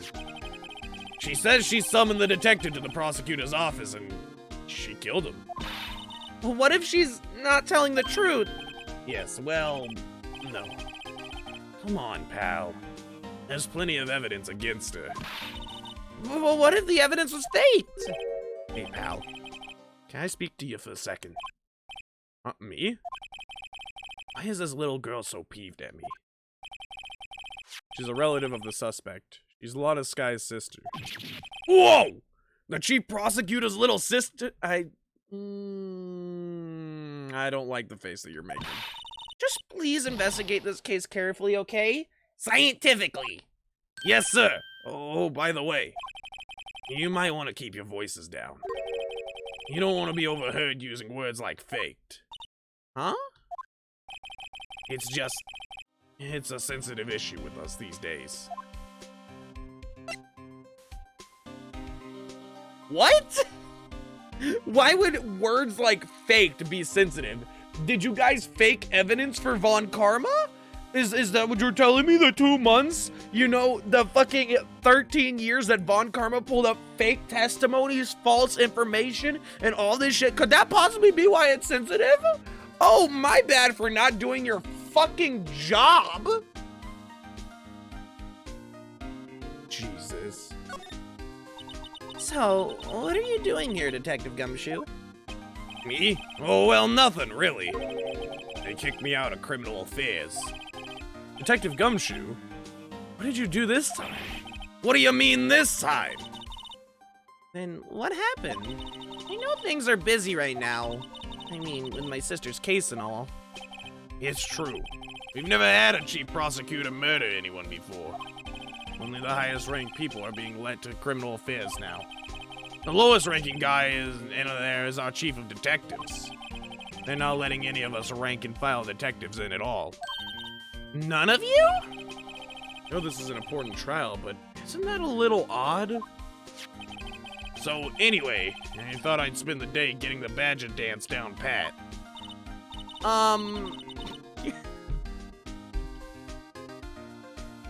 What?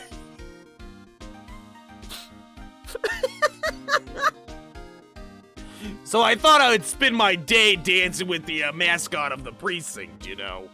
I just thought it was a good use of my time instead of trying to figure out what the fuck happened here. Oh, Dick, dude. You beautiful, big, girthy man. You are just as dumb as the day I met you and never change. Because Jesus Christ, I love you, but also, like, come the fuck on, man.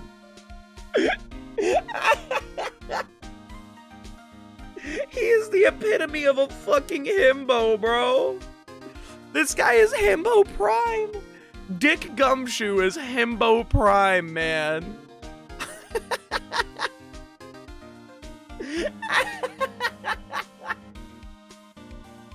Oh, I just want to give him a hug. Isn't there anything else you could be doing? Chief of Police himself is directing this investigation, pal. And Officer Marshall was assigned to the underground parking lot. Officer Marshall? Now that I think about it, Emma did seem to know that Marshall guy. And patrolman is in charge of the crime scene. It's unheard of, pal. Well, have you ever seen this? Detective, here's my attorney's badge. You show this to me every time we meet. You show this to me every time we meet, pal. Real men show their police badge. Enough said. I wish I had a badge. Even an ID card would be nice. Doesn't she? Wait. Speaking of ID cards, I found the detective's card, didn't I?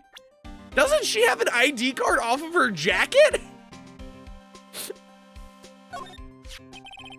Detective Gumshoe, what can you tell me about this? Huh? Hey, pal, this is a detective's ID card. You can't just keep that. You have to turn it into the police. People like you that get me into so much trouble all the time. Meaning Detective Gumshoe must drop his card a lot. Let's see. Bruce Goodman. Goodman. Sounds familiar.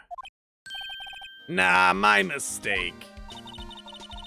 But didn't you work together in Whoa! Now I remember! Bruce Goodman, that's the victim! That's what I thought. Can you tell us more, Detective Gumshoe?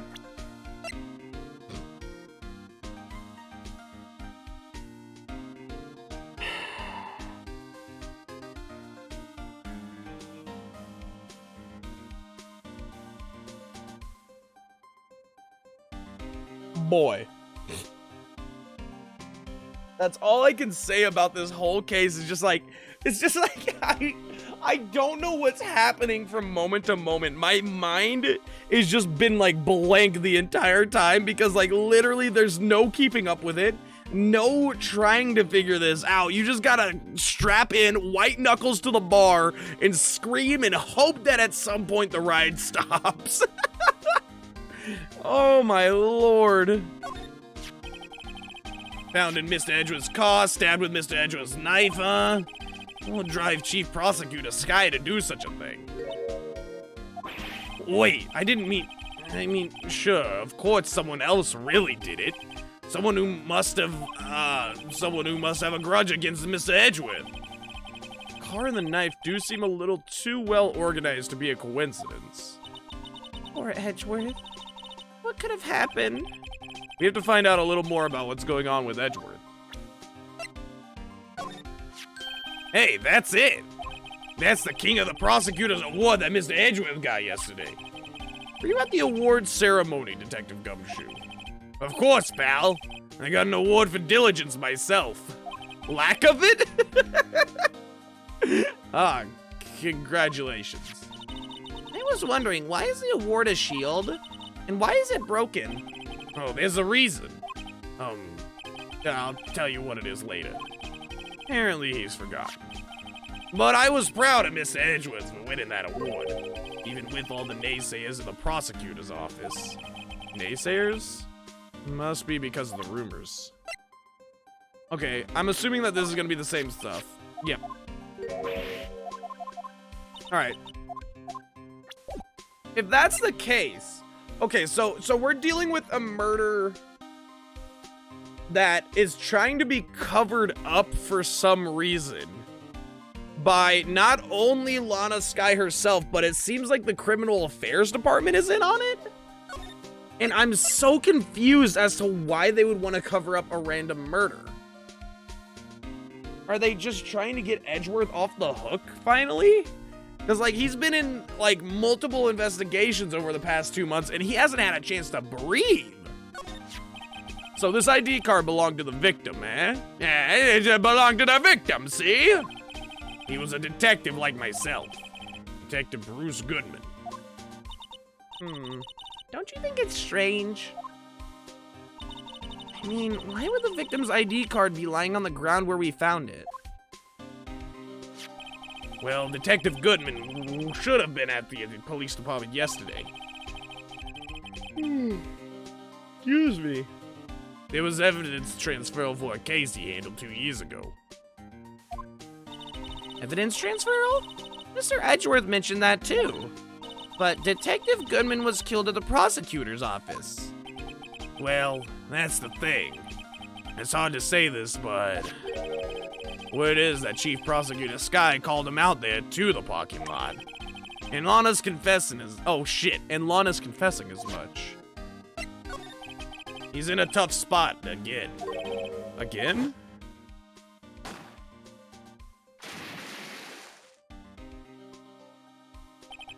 Well, it all started with that murder case of the defense attorney Hammond. But Mr. Edgeworth was found innocent. Listen, pal. There have always been rumors about Mr. Edgeworth. Forging evidence. Making deals with witnesses. Nothing outright, but there were always whispered rumors. Ever since he was accused of murder, no one's whispering. They're practically shouting. But But there's no evidence against him. Well, Mr. Edgeworth has always had unusually strong ties to the department higher-ups. It's only natural that people would be suspicious. Why would... I'm so confused, though. Why would they be suspicious of a prosecutor having ties to higher-ups when his dad was also a defense attorney? And his dad, like, he was trained by Von Karma, who was, at the time, a very well-respected and very strong prosecuting attorney. It makes no sense. I had no idea he was under the gun. Anyway, this latest case has started a new rumor. People say the only reason he took this case is because he's aiming for the chief prosecutor position himself. What? But I know the truth, pal. Nobody wants to be the one who has to prosecute the chief prosecutor. It's like prosecution inception. It's prosecus. There's something there. There's something there, pal. And Mr. Edgeworth is biting the bullet on this one. He's doing this all for us. Let me check out this fucking badger, bro. This badger that looks nothing like a badger. I was wondering about that. What? The dancing blue badger? It's my masterpiece. Wait, what? You made this a Detective Gumshoe? The chief threw together some designs and I just did my thing, pal. Nice work. It's battery powered so it can go anywhere. There's no switch, so it just dances until the batteries die. Poor blue badger. Fated to dance until he drops. Dance, badger, dance! Blue badger panel added to the court record. Why would this matter? It's like the monkey head all over again. Like, why would this matter? A work of art designed by the chief of detectives and created by Detective Gumshoe. That's all I know about that. I'm not officially on the case, you know. Thank you. Why aren't you handling the case, Detective Gumshoe? We met the guy who is. What was his name? The guy in the parking lot. That'd be Officer Marshall. He was appointed directly by the chief of police. Officer Marshall, is he some kind of Wild West sheriff or something? No, Jake Marshall's just a regular officer. From West L.A. For a moment there, I wasn't sure. Look, pal. Let me try to make things a little easier for you. Show them this and they'll let you examine the crime scene. Maybe. Is it just a fucking bribe? It's a fucking bribe. It says Gumshoes, $20. What the fuck? I'll be surprised if this gets us anywhere. Just act like you were supposed to be there and nobody will look at you twice, pal. Alright. I guess we're gonna go to the parking lot now. February 22nd, prosecutor's office, underground parking lot. Looks like the investigation is still going. I have to be getting back to the shop. Sorry, it looks like I'll be stuck in this pit till the sun sleeps. I'll see you in my dreams tonight then, baby. Fuck. Oh, still here? Hello? Why the surprised looks? Didn't I mention? I've got a boyfriend in criminal affairs, too. What happened to the security guard? Hey, what's wrong, Bambina? You're looking like a doggy that's lost its herd. Jake Marshall. Strange guy to put in charge of a crime scene. He seems to be contaminating the crime scene quite a lot just by shaving there. Alright, let's present this to him. Would you mind reading this for me? What's this? Now, I warn you, fan letters to me go right in the spittoon. The letter of introduction from Detective Gumshoe. May we investigate? Gumshoe? Oh, that old cow dog? He holding a birthday party or something? Huh? Look, where it should say letter of introduction, it says invitation. I think he just miswrote it. Wait, why am I getting all defensive here? No worries. This proof is from Detective Gumshoe. Better than a blood test. Guess I'd better let you in then. Thank you, officer. He's like, oh, Detective Gumshoe fucked up a word? Oh, well, that makes sense. You can go right along, I guess. Oh, that's right. He's a patrolman, not a detective. Which reminds me. Hey, wait a second. Isn't a crime scene supposed to be handled by a detective or higher? Well, folks, the clues are calling. Welcome to our gold strike. Be like the settler. Strike out for the lands unknown. Manifest destiny. Let's have a hootenanny. Note to self, police investigations are like settling land. Don't write that down. I'll erase that and write in proper notes later on, okay, Emma? Do not write that down. Well, Mr. Wright, what do you say? I say I won't be needing this anymore. Detective Gumshoe's letter of introduction, crumpled and discarded.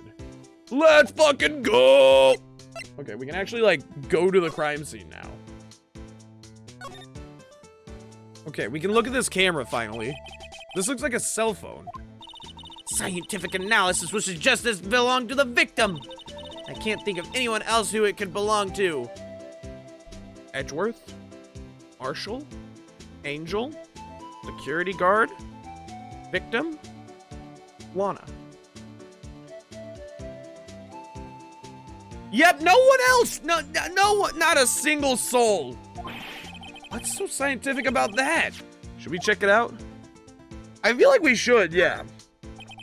Right, let's check it out. Oh, it's gonna do it on its own, huh? Open it up. See what the lock screen looks like, baby. This phone's still on the redial screen. Redial? Mr. Wright, most phones keep a record of all the calls you've made or received. You just press the blue button to display the last number that you called. Convenient, isn't it? I'm surprised you didn't know about that. Sorry to disappoint you, but even I know about things like redial. Huh? Oh, I'm so sorry. It's just you never know with people from your generation. I am 8 years older than you. What do you mean, my generation? Whatever. Let's check this phone out.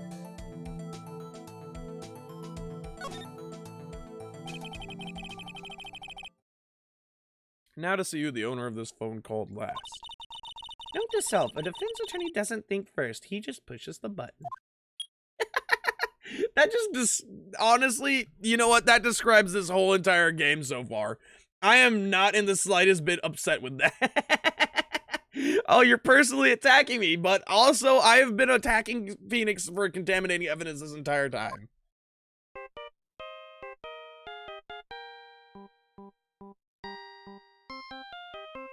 Okay. Oh, shit. Dude, this ringtone's a bop!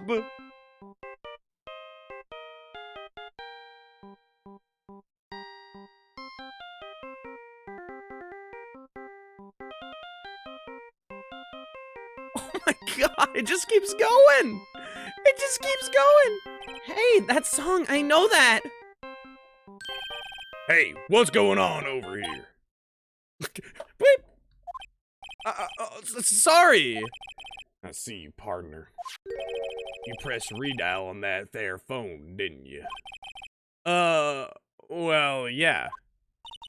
Whose phone is this anyway? It was on the ground over there. Whose is it? That belongs to Chief Prospector Sky. What? It's my sister's? She apparently dropped it when she was taken into custody right after the crime. Look, the last call was made right when the murder occurred. Looks like she was fixing to call someone. Except, she only spoke for a few seconds according to this. Who did she call? No idea. Sorry, partner. Now I got a question for you, partner. I heard a phone ring just now. One of those newfangled ringtones. God, he sounds like my grandpa. You got one of them newfangled ringtones on there? You ever seen about these YouTubes? Oh, that? Sorry, that was my phone. What? Your phone? Yeah, it's kind of strange, but someone called me right as we picked up the other phone. Wrong number. I hope you're not lying. They shoot you for that in Texas, partner. Oh, fuck me, dude.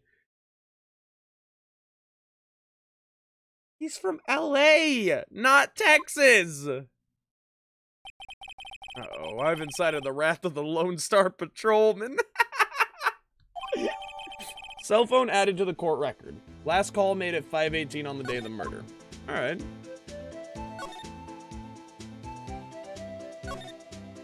This rope, is it?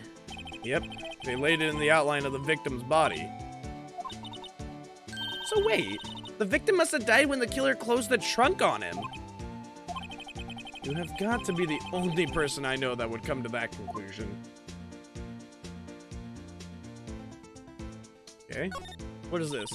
A block. This area is reserved for prosecutors. Defense attorneys are relegated to B block. I dream of the day when I'll be able to park my car here. I'll go over to B block to buy my hamburgers from you, Mr. Wright. What? I'm not planning on giving up my job that soon.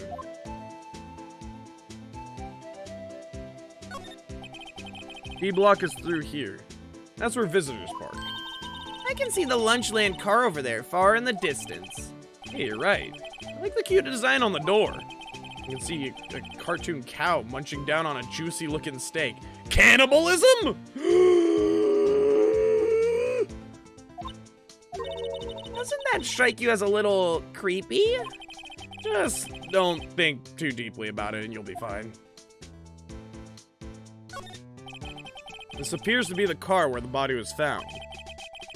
It looks like the lock on the trunk is busted. The crime took place in the underground parking lot of the prosecutor's office. The body was found in the trunk of my subordinate's car.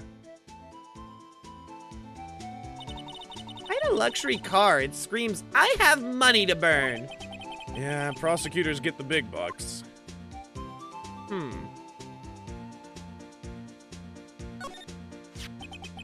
What's this? Looks like a note of some sort. 675-12-2. Look, something's written on it. Oh, it says Goodman as well. Bruce Goodman, right? You're right. Let's see. 67S122. There's a name printed on the paper above that. Goodman. Maybe it fell out of his pocket when he was killed. Well, so what does it mean, Mr. Wright? I think it means that we're dealing with a murder. How am I supposed to know? Note to self, for deductive reasoning, go to Edgeworth, not Wright. I'm sure Edgeworth wouldn't know what this means either.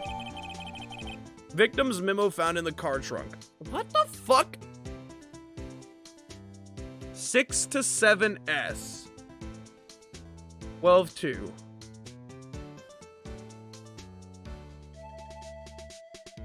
Hold on, let me think about this. What could this mean? 6 to 7S.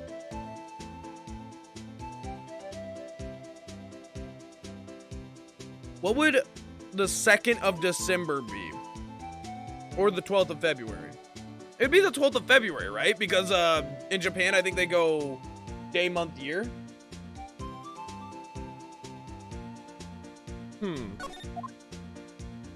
Interesting.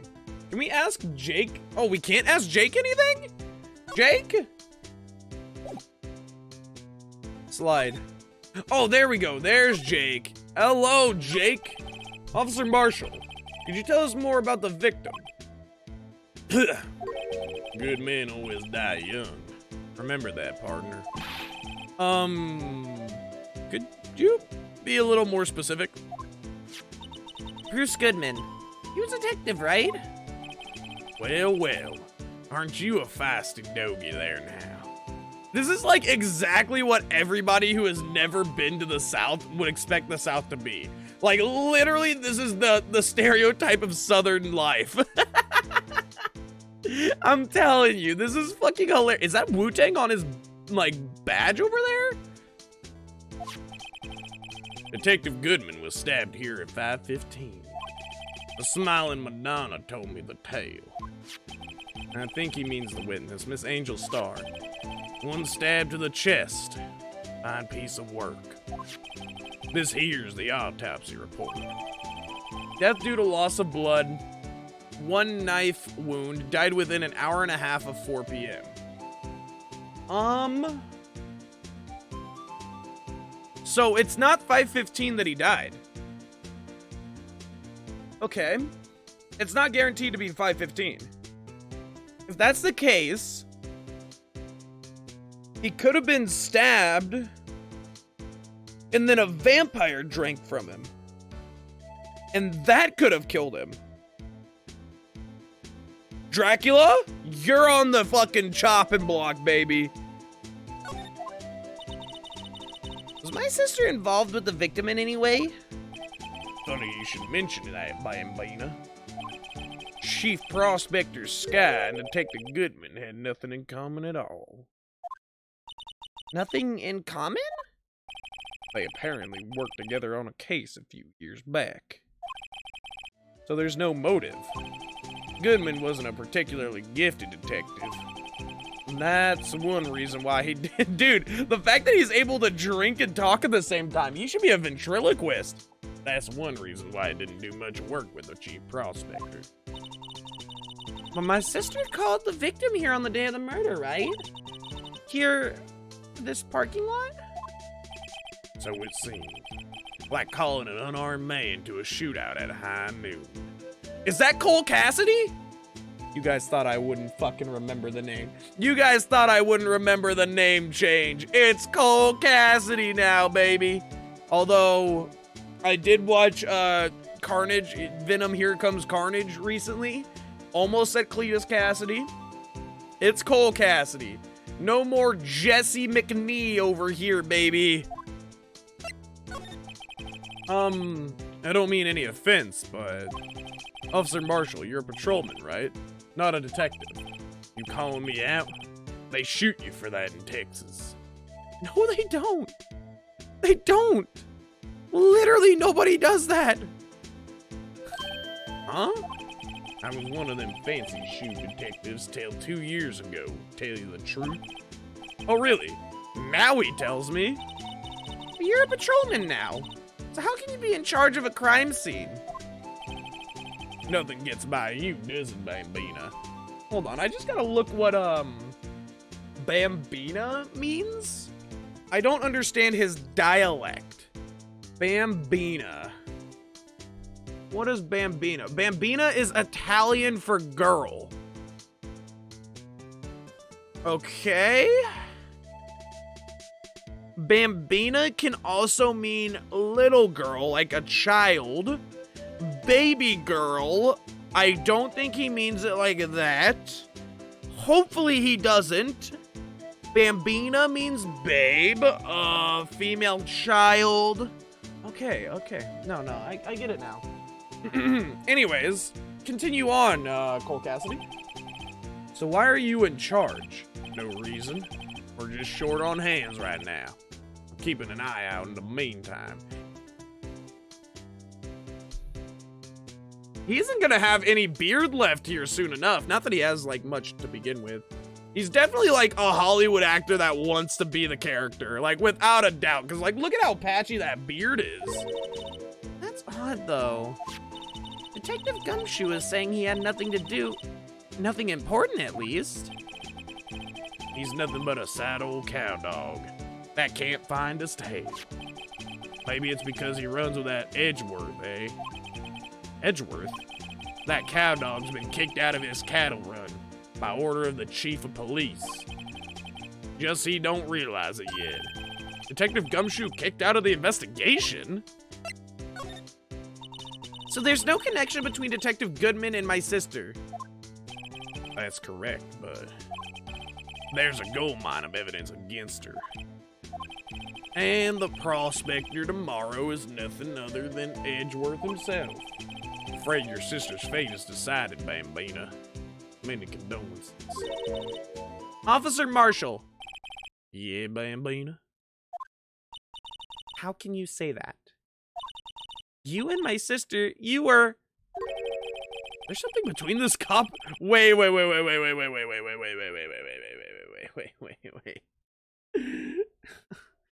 Is Lana Sky Ash?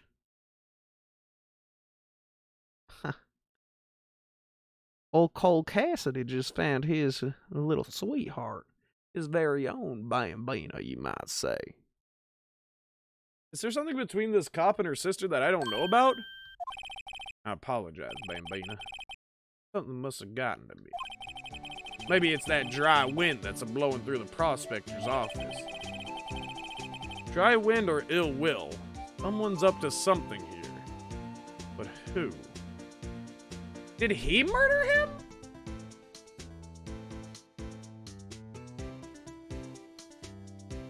I mean, look at that stare. That's the stare of a murderer. If I'm being honest, that's the stare of a murderer right there. Who did you kill, sir? Suspicions about Mr. Edgeworth have been flying around for nearly 2 years now. Forged evidence and arranging testimonies, you mean? He was unbeatable because he did whatever it took to win. Unbeatable, that is. Till he met you. But rumors are just rumors, aren't they? These are prosecutors we're talking about. Evidence is everything to them. You follow the rumors about Edgeworth to their source. You find one person. But they're off limits. Untouchable, you might say. One person. Who? Are they bringing back Von Karma? Oh, don't bring him into this. Well, he roped me into this. Well, he roped me into this. Well, he roped me into this. Well, he roped me into this. Well, he roped me into this. Oh, yeah, hate to say this, but your sister, Bambina, chief prospector on a sky. What? My sister? But wasn't he trained by Von Karma? Why would her sister be the one doing everything for Edgeworth?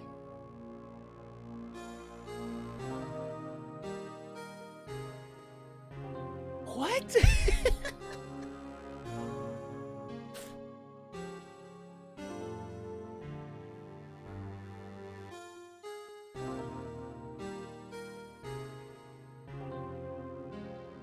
Huh. Edgeworth couldn't wrestle all those cattle in by himself. Some people load their guns with bullets. Some people load them with deals. What you're saying, Edgeworth was making deals to win trials? Where there's gunshots, there's bound to be bullets. That's what the old-timers say. There's a big old secret hidden around here somewhere. Everyone knows it. Is that why Detective Gumshoe was taken off the case? They targeted him because he was closest to Edgeworth?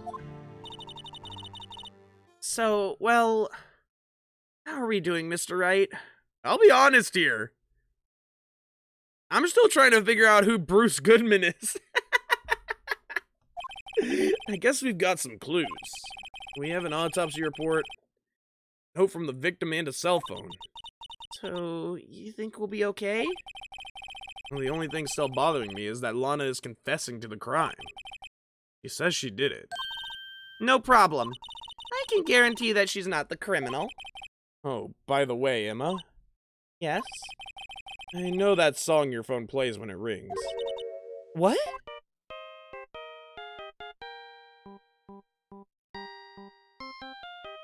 Is it her phone? It's the Steel Samurai theme song, isn't it? Wait.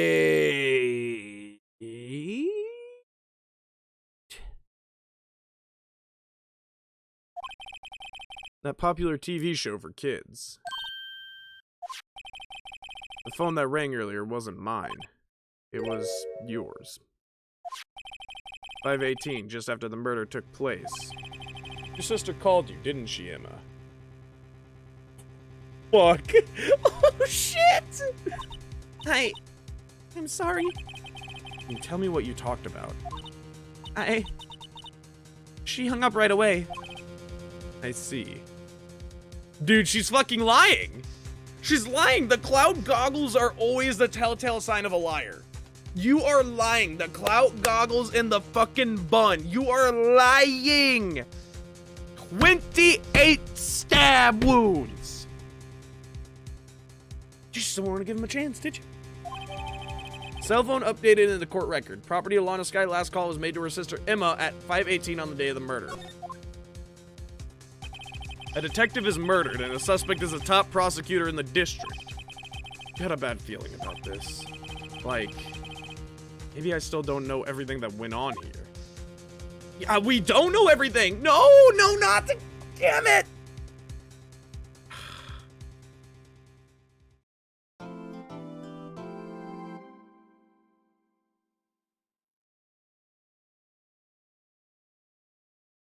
There's definitely something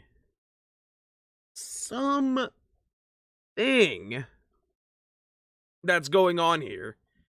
And I can't tell if it is Lana realizing that her time is kind of coming to an end and she needs to give it up to Edgy Boy and she's protecting him.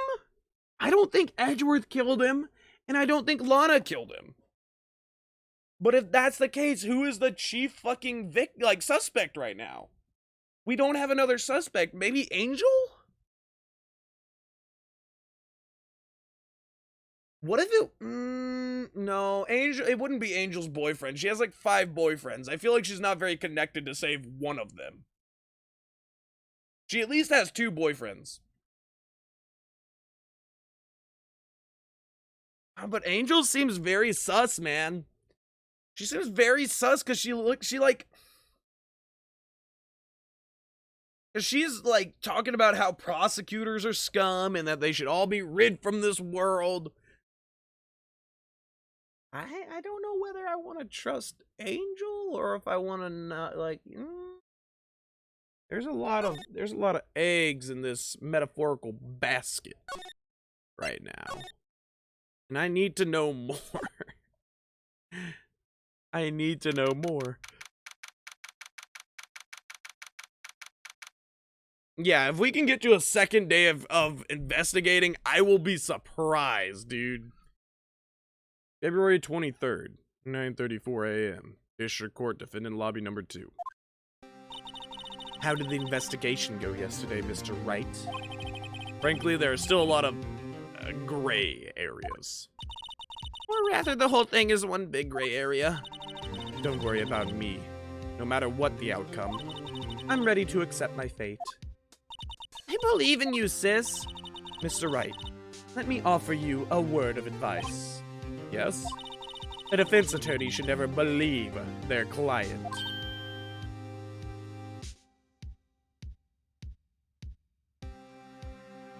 What? She's literally like the opposite of Mia. The defendant is called to the trial because they are suspected of wrongdoing. Never forget that.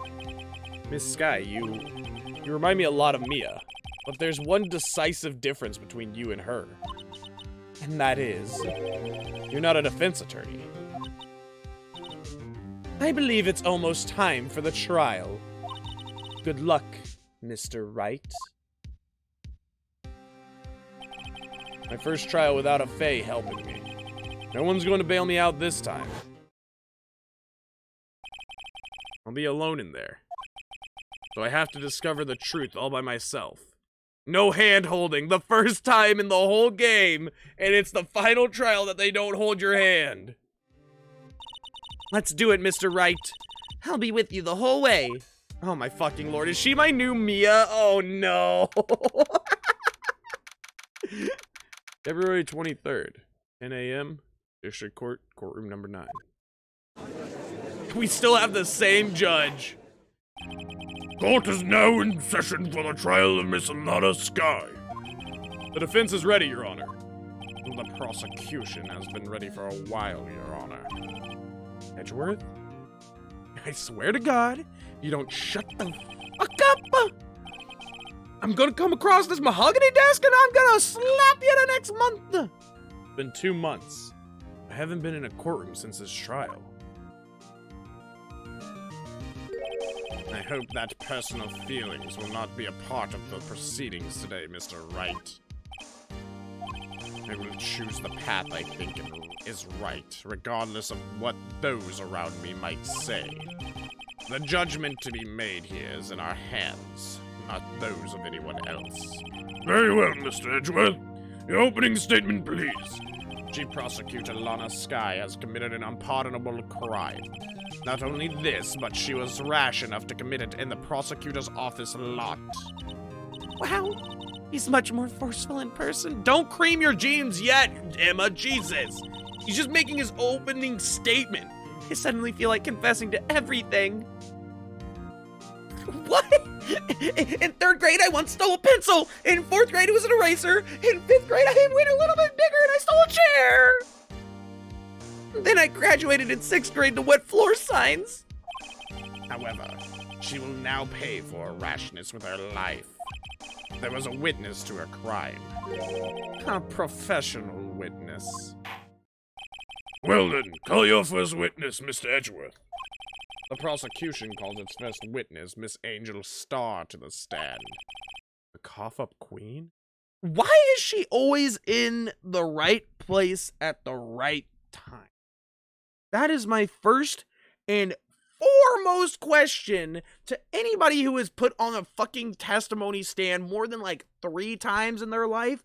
Why are you there all the time? If you're not a media reporter looking for a fucking scoop, you are just literally just selling food. Why are you here?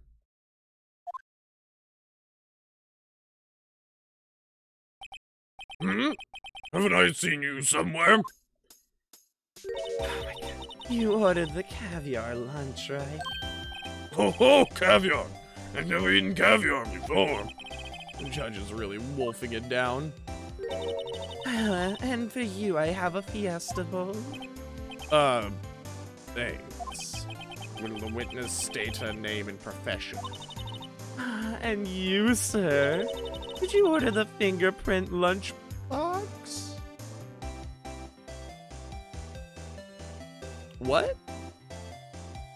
Back that up there. Fingerprint lunchbox? Little on the nose here, Angel. It is too early for lunch. Your name and profession, please. Well, Your Honor, how does it taste? So this is why everyone raves about caviar. It's so tasty it hurts. I always thought caviar would taste like pickled tapioca. The heck does pickled tapioca taste like? Name, profession, now. Me?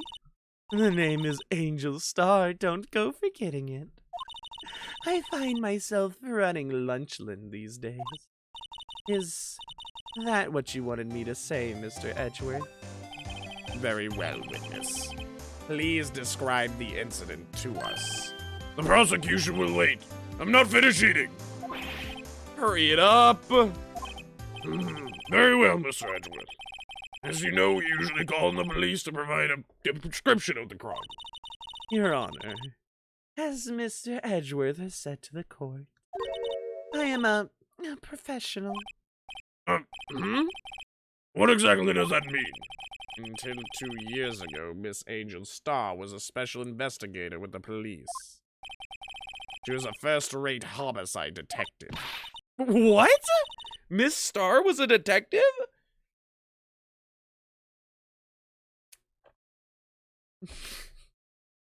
How do you go from a top-of-the-line homicide detective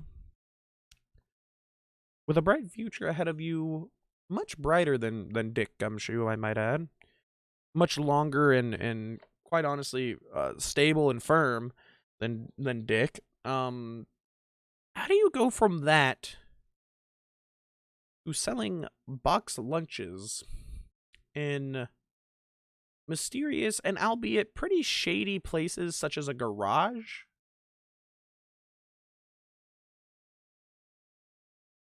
Like, I'm sure the game is going to explain this in some asinine backwoods alley fucking he said, she said bullshit. But selling box lunches? Like, if that's your passion, that's your passion, but you were a homicide investigator. Huh? I know who you are. Cough up. Puff up Queen. Angel Star, Your Honor. Long time no see. Very well. You may continue with the description, Miss Star. So who is this lady? If I might have the court's attention over here. Oh, fucking Jesus Christ. The parking lot at the prosecutor's office is divided into 2 blocks. A block is for the prosecutor's office personnel, and B block is for visitors and clients. A chain divider separates the 2 blocks. I suppose that's to keep visitors from taking up prosecutors' spaces, yes? The crime took... She just ignores him! The crime took place by a car in the back of A block in the car's trunk. The killer stabbed the victim with this knife and went to drive the body out. What? Unfortunately for her, there was a witness, and an arrest was made on the spot. And who was the valiant witness? Why, it was me, Your Honor. Okay. Witness, did you see the very moment of the crime? Of course, Your Honor. Immediately after that, I apprehended the chief prosecutor. Seems rather cut and dry, doesn't it? Well, Mr. Wright? I can't agree on principle, Your Honor. It seems that some poor losers are unwilling to accept the truth, Your Honor. Shall I proceed to crush what little hope they have remaining? If you can, then give him your worst, Miss Star. Wait, are they talking about me? Oh, God! Witness's account.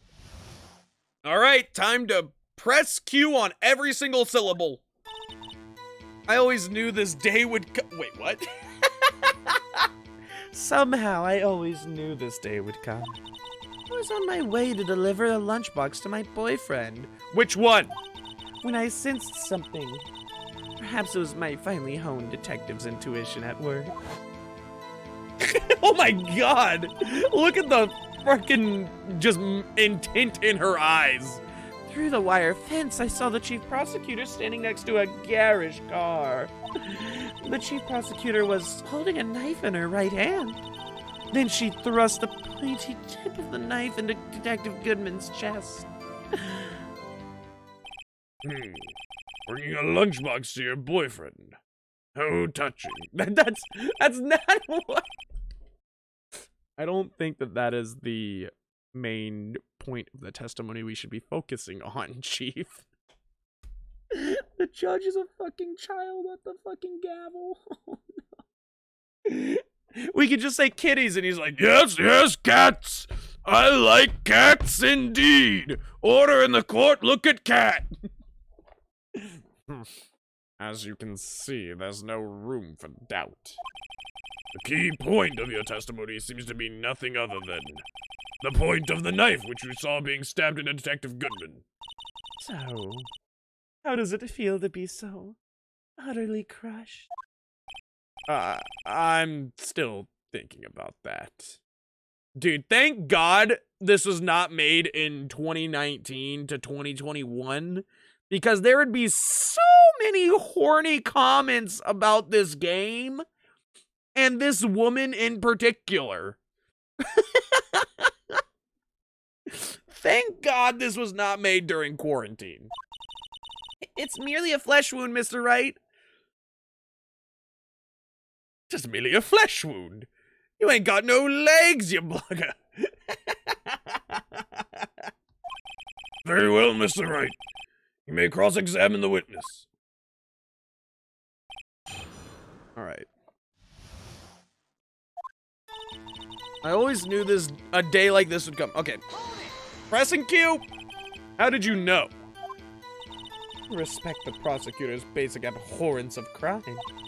Yet their methods are ugly and twisted. Twisted methods will always lead to tragedy. The lunch lady's uninformed opinion is duly noted. Given that they are used to erasing inconvenient evidence at their whim, killing off a detective that knew too much is merely an extension of that. Miss Starr, do you have something personal against prosecutors? I felt that I had found my dream job when I became an investigator. And if I hadn't been laid off by those prosecutors over there, I'd still be one. Laid off? She was fired? To me, prosecutors are nothing more than worms. That said, I'm a pro. As you know, my testimony is unbiased and flawless. At least, okay, so at the very least, she is still less sexual than April May. Her clothing might be way more revealing, but she is, I feel, less sexual than April May, so I can at least not constantly have to bonk like 90% of the game's dialogue. So that's nice, at least, I guess. Very well. You may continue, Miss Starr. I was on my way to deliver a lunchbox to my boyfriend. Which boyfriend? This boyfriend. He's the detective? Not that boyfriend, the security guard. That boyfriend? You have several? Yes, this boyfriend, that boyfriend, and the other boyfriend. Care to join? What? The yet another boyfriend position is still open for applicants. I'll stick with the lunches, thanks. Note to self, the judge had to think before replying. Note to self, judge might be Henry. It's just written there in like Comic Sans, and then it's got like a little heart underneath it. The security guard room is in the lot in A block.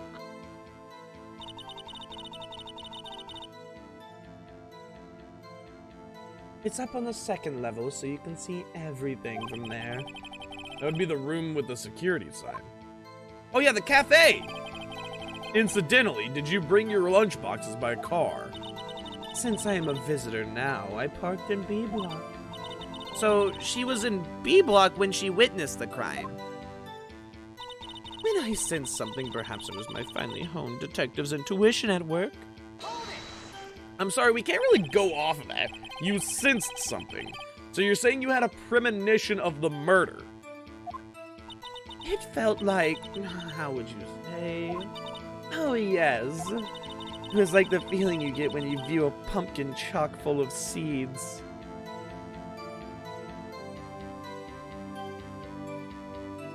Huh?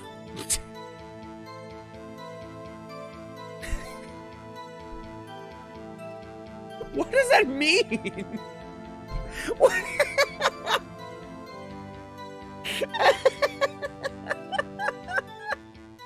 What the fuck does that even mean?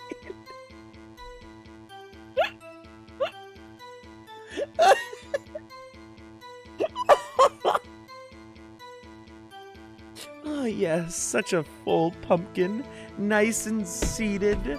Oh, this baby can hold so many fat fucking seeds in its gourd. Like, who gets excited when they see a pumpkin full of seeds? I have to know. Who? I have no idea what that means. Thank you, Judge! Speaking of a detective's intuition, wasn't the victim, Mr. Bruce Goodman, also a detective? Yes, well, he was like a young cheese. Young cheese. A pale white cheese, not yet tangy with experience on the streets. A greenhorn, a newbie, one that might be called a baby in his field. He was young, he was stupid, he was dumb, dim-witted.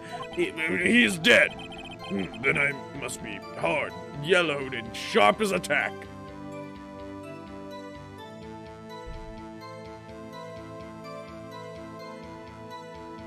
Moving on.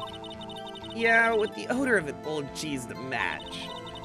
In any case, there in the lot, I felt something stirring in the back of my mind. Through the wire fence, I saw the chief prosecutor standing next to a garish car. By garish car, you mean? Mr. Edgeworth's car, yes. Mr. Edgeworth? Incidentally, the knife with which the victim was stabbed was also Mr. Edgeworth's, wasn't it? Indeed it was. What an odd case this is. And the person you saw, you're sure it was the defendant? I feel like there would be a conflict of interest, because he would have to be a suspect, right? I feel like this has to be some sort of conflict of interest with, Edgeworth here being on the case. But maybe that's just me. Maybe that's my, like, you know, own personal vision kind of projecting here. But I feel like he should not be allowed to defend this case. I saw her from no further than 30 feet away. I'm certain it was her. If she's telling the truth, we're doomed. Let's just do what we can. Even if we don't have any proof, we can always nitpick. Witness, in your testimony, you clearly stated the following. Prosecutors are nothing more than worms. Ergo, how could you murder a worm? You are a biased witness. You might want to keep those silly opinions to yourself in the future, rookie. Huh? Rookie? Unless you're willing to risk the consequences of doubting me. I'll fry you like a fritter. Crispy on the outside, chewy on the inside. That was inspiring. I believe I've heard that tagline elsewhere. You could cry plagiarism? I may be relegated to the lowly post of a lunch lady, but my instincts are honed. A photograph? You took this. The moment I witnessed the crime, my reflexes took over and snap, I took a picture. In fact, one of my lunch boxes is rigged with a camera. I suppose that's more exciting than just hanging it around your neck. Witness. Oh, fuck. Witness. Why am I only seeing this photograph just now? You think I'd show it to you, a prosecutor? Ink again. My boyfriend works in the photography division of criminal affairs. Well, this is most certainly the defendant. But,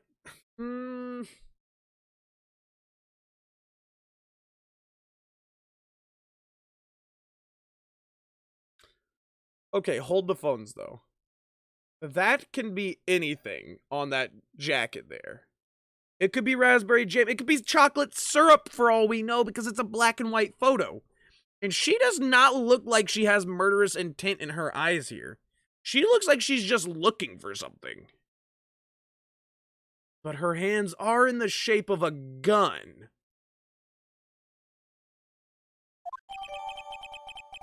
Interesting. Uh-oh, this is unmistakably Lana Skye. She doesn't... There's nothing else in the photo. So what was the defendant doing at the time? The chief prosecutor was holding a knife in her right hand. Doesn't that literally just go against the photo you just showed us? There's no knife there. There's not a knife here. Yes. No, that doesn't knife. What? Tell me more about this knife that the suspect was carrying. Well, I'd say the blade was about 4 inches long. Obviously not big enough to be really considered a knife in my opinion, but I mean, hey, I guess there's every length can do murder or whatever. However the saying goes.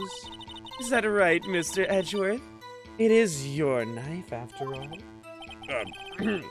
Yes, that's about right.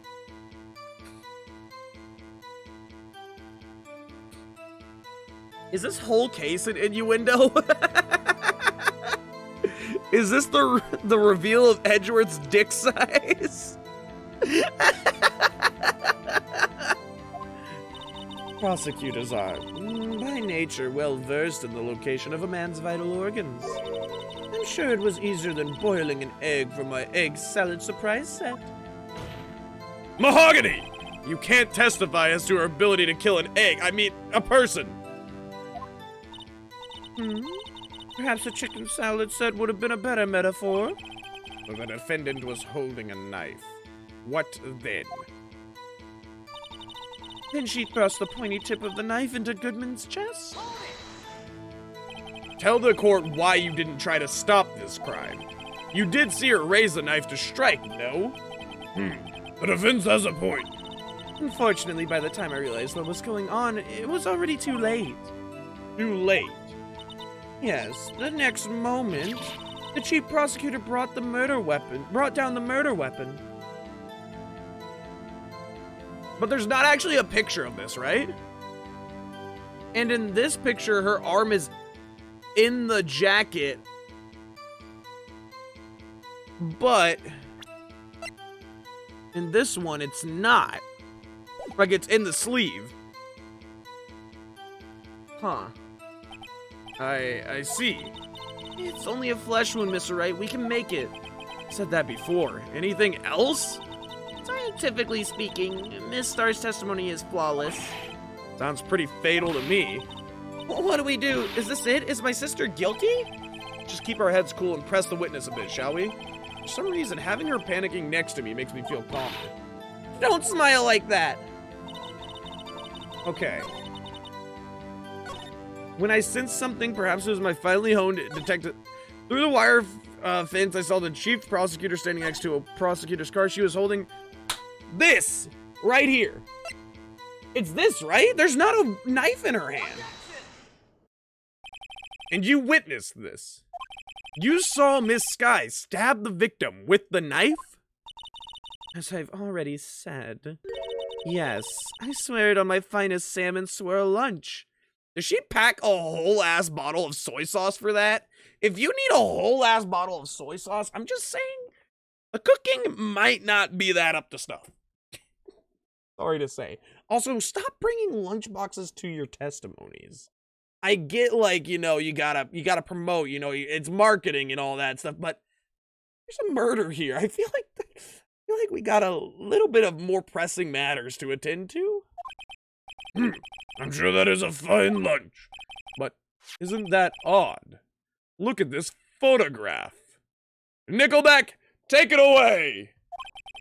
This is the photograph you took of the very moment of the crime, is it not? Then why is Miss Sky not holding a knife?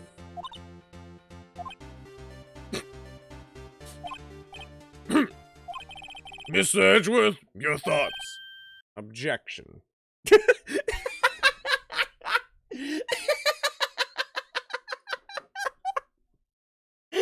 Just the calmest, emotionless objection we've ever had in this court. Just objection. That had to be the weakest objection ever, Edgeworth. Yet it was still stronger than your ever feeble mind, Mr. Wright. What do you mean, Mr. Edgeworth? This photograph was not taken the moment before the stabbing. This was taken the moment after the stabbing. Objection! And how can you tell that? Blood splatter. Huh? See the dark crimson stains on the chief prosecutor's coat? But it's it's a black and white photograph. Yes, it is hard to tell, but this could be blood. Well, Mr. Wright, you see no problem here. No problem, except you... Mr. Wright, are you going to just sit there and take that kind of abuse? You got a better idea? Objection! We don't know that it's before or after, right? Hold on. Do we have a time on this photo? Oh, we don't have a time on this photo.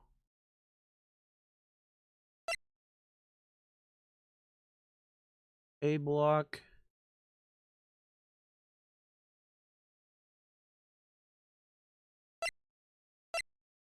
Hold on. Wait, you wouldn't have been able to see the A, right?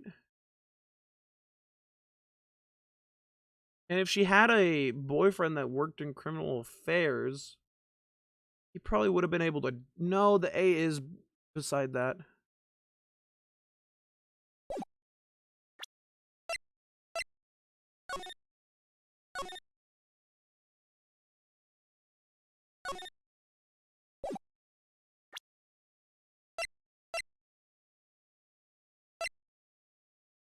Wait, no, objection, because we still don't have the victim in shot. So we can't tell that she even murdered... If she didn't murder somebody, we can't tell that it's the victim in this crime, right? Or wait.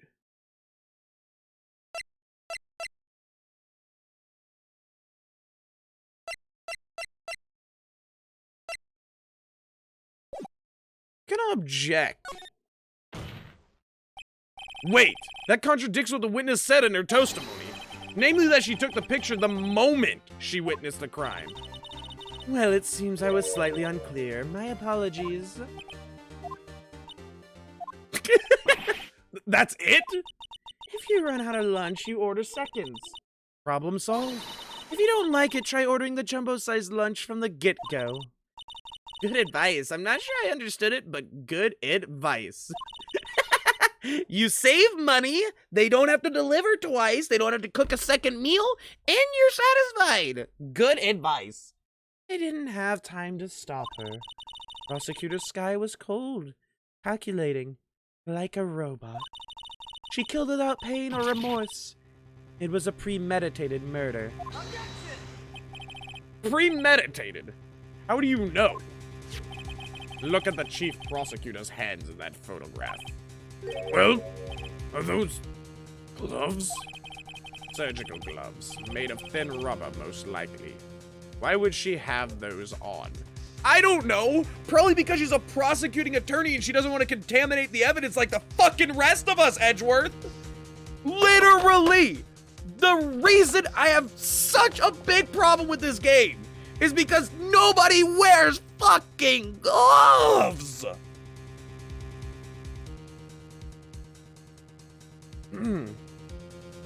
But I digress. That's probably not going to hold up in the court of law, is it? Because fuck me for whatever reason. I'll be right back. My dogs are going crazy right now. I'll be right back, guys. My dogs are going insane. Ah!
Alright, I'm back. They were literally just barking at a dog on the street. Gotta love it. Gotta love that they were just barking at another fucking dog. Jesus Christ. Mahogany. If it was not premeditated, she would not have been wearing those gloves.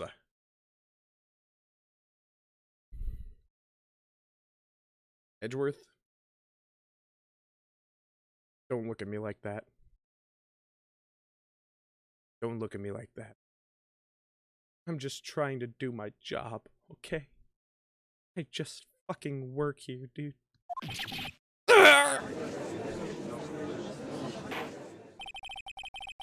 These gloves do seem to tell the tale of premeditation.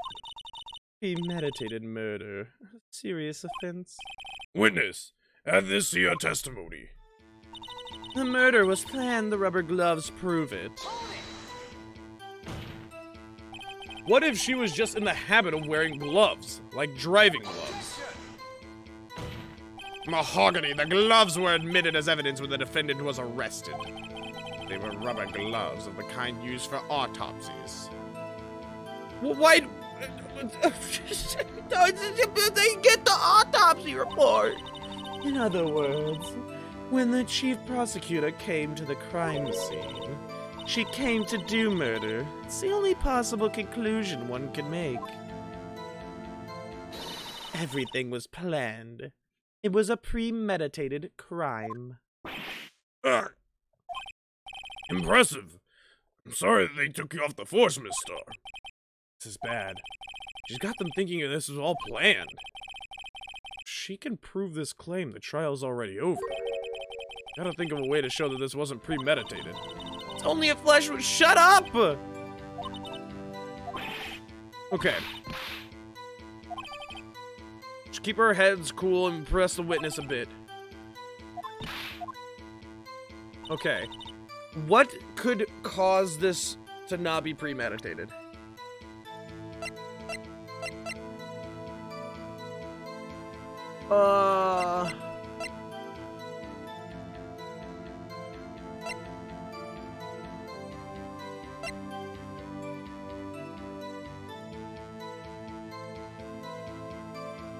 No prints. That makes sense. Given to Edward King's prosecutors at the PD on the day of the murder. An investigator's ID card found at the prosecutor's office crime scene. But this wasn't... but this was not near the car.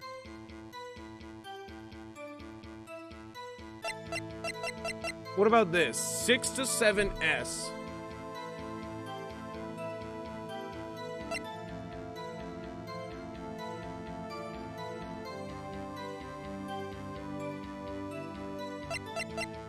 If she stabbed him with the pointy part of the knife, then why is there blood on it that way? Wouldn't it cover the knife?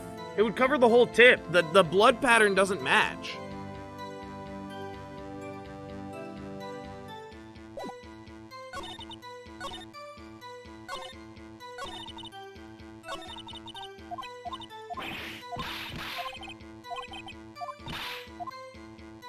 Hold on, where's the pointy part?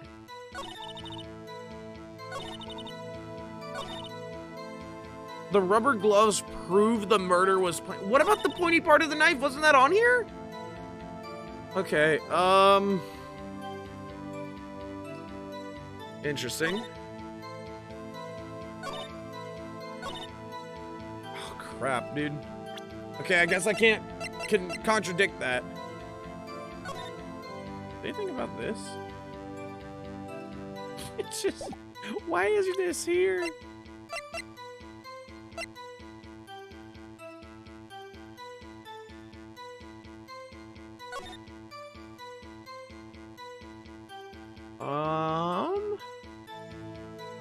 Security room. Why would they not have seen that though?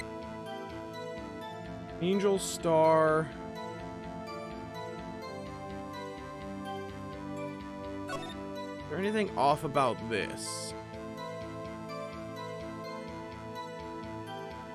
I mean, the fucking water barrels are up instead of tipped over. There is that, but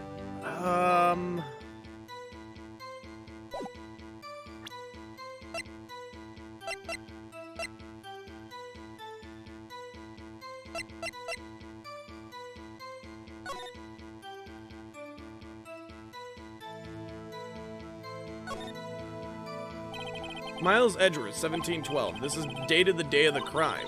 The murder took place 3 minutes after Edgeworth parks his car. Only was held up at a couple extra red lights.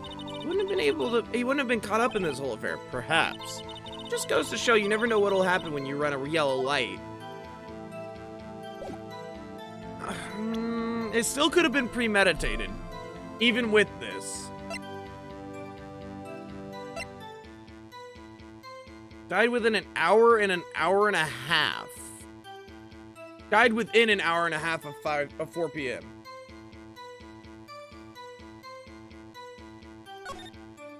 Okay. Wait, wound was caused by a 4.5-inch knife. She said the knife was 4 inches. Right?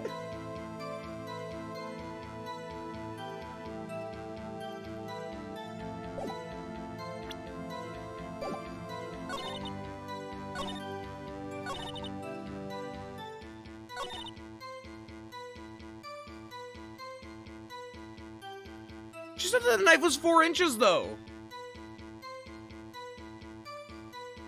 Hold on. By garage car, you mean Edgeworth's. Yep. Incidentally, the knife was with which the victim was stabbed was also Edgeworth, wasn't it? Indeed it was. Okay. What an odd case. Person you saw defendant was no 30. Certain was her. What about the knife? The freaking murder weapon was 4.5 inches.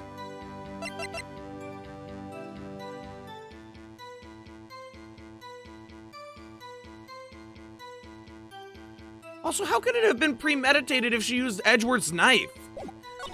Hold on. Yeah, how could it have been premeditated if she used Edgeworth's knife? Present this?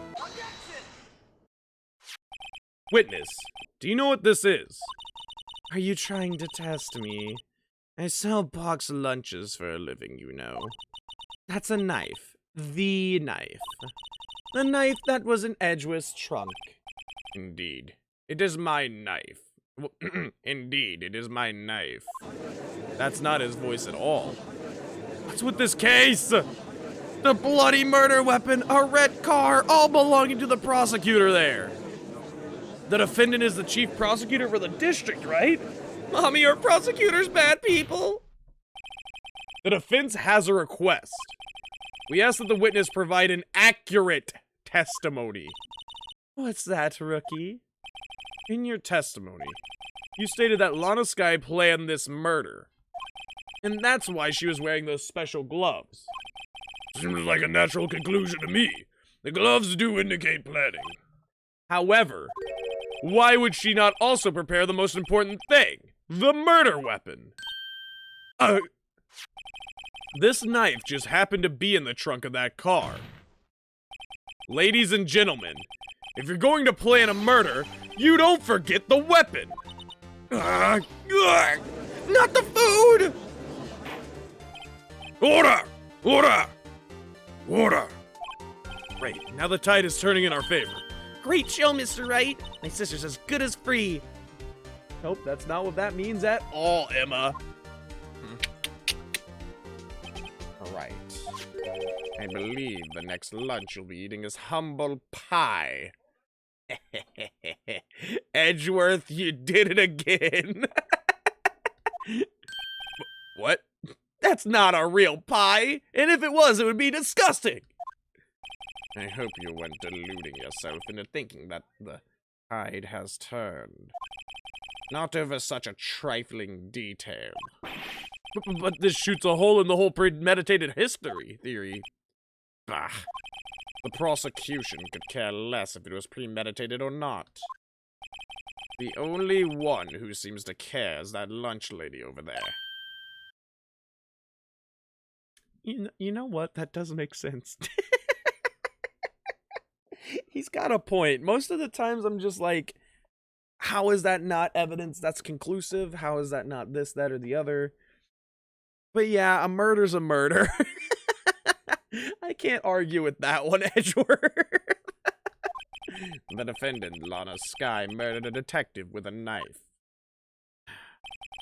That is the only thing the prosecution need prove. Nothing else. Very good, Mr. Prosecutor.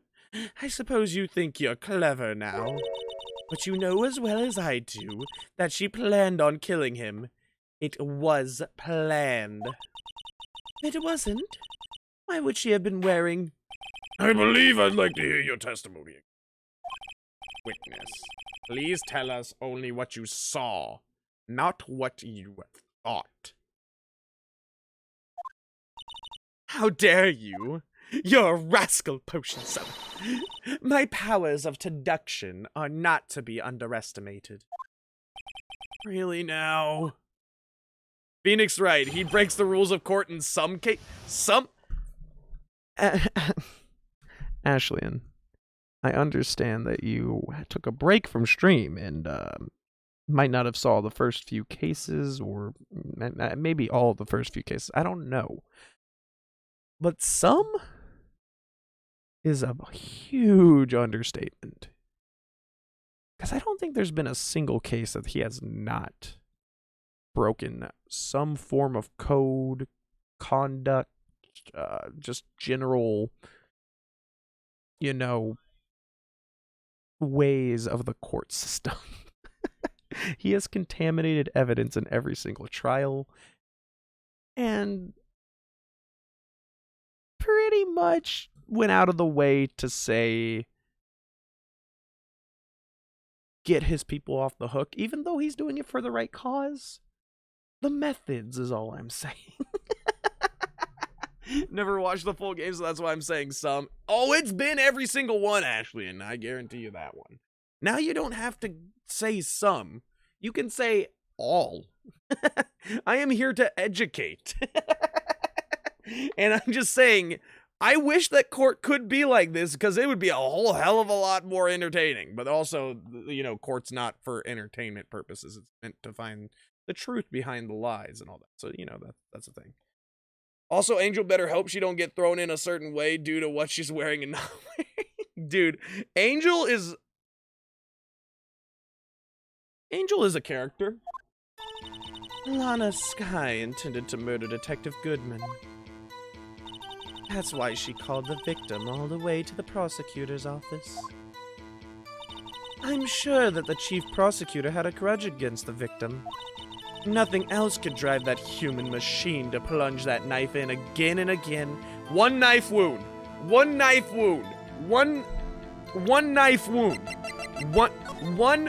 One knife wound. Loss of blood from chest wound. Wound was caused by a single stab. One knife wound. One knife wound. Objection. One knife wound. 28 one stab wounds. You gave him a chance, did you? One stab wound. The victim was summoned from the police department to the prosecutor's office. It does sound a lot like premeditation, doesn't it? So, if I ordered a pizza, does that mean I'm planning to kill the delivery boy? All I'm saying is, you best be scared once I order DoorDash. That's all I'm saying. In any case, the defense may now cross-examine the witness. God, that would be so terrifying as a DoorDash driver. I don't even need to press. Get out of here. I know exactly where it is. And that's why, grudge, nothing else. Plunge the knife in again and again and again and again and again and again and again. Oh, well, that's just so funny. Object! You say she stabbed him again and again. But you couldn't have witnessed that. Are you testing me? Then I'll test you. With my moss surprise! Bitch, what?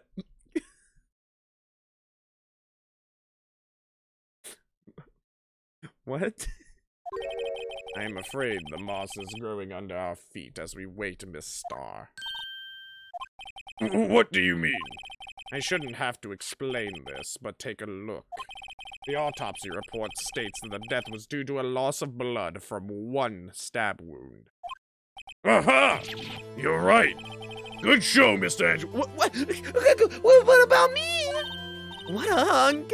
He's my hero, really. What am I? Chopped moss boxes? What about my objection? No one noticed? Well, witness,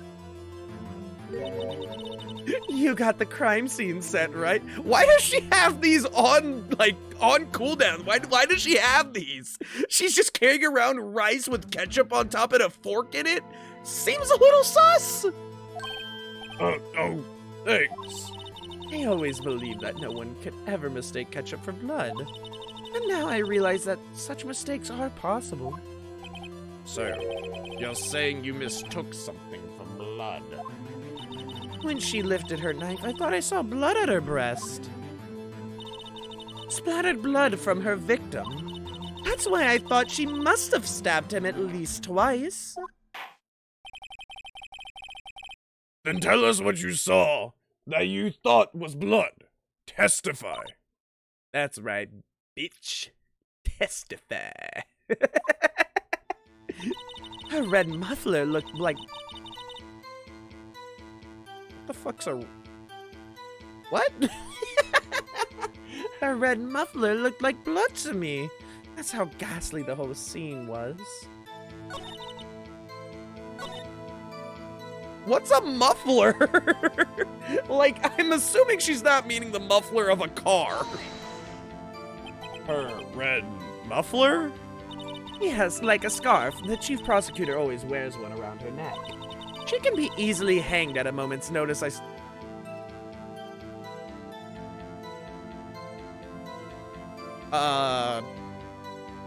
Courtroom? Courtroom? Yeah, her. Her, please. I'm pretty sure she's premeditating some shit right now. She's right. This guy was wearing a red scarf, wasn't she? But wait, isn't it odd that you mistook that for splattered blood? Well, people often mistake my beard for a bib. Who? One person, one name, Judge. One single solitary moment in your life that somebody has mistook that. A judge with a bib? That's why this place feels so much like kindergarten sometimes. I legit said that he's a child. Oh no. Let me compose myself. Actually, I do not think I saw some. I do think I saw some traces of blood on her chest. However, the autopsy report is clear on this matter. There was only one knife wound. Apparently, Miss Starr isn't entirely sure of her own testimony. Mr. Wright, this is our chance. Chance for what, I wonder? Miss Starr has turned out to be as short-tempered as she looked when we met her. Challenging her abilities as a detective really set her off. The short wick burns out the fastest. It's a scientific fact. I wonder, wouldn't it depend on the size of the candle? I'd add more wax and even a really short wick will burn longer. Obviously, more scientific testing is required. No! No!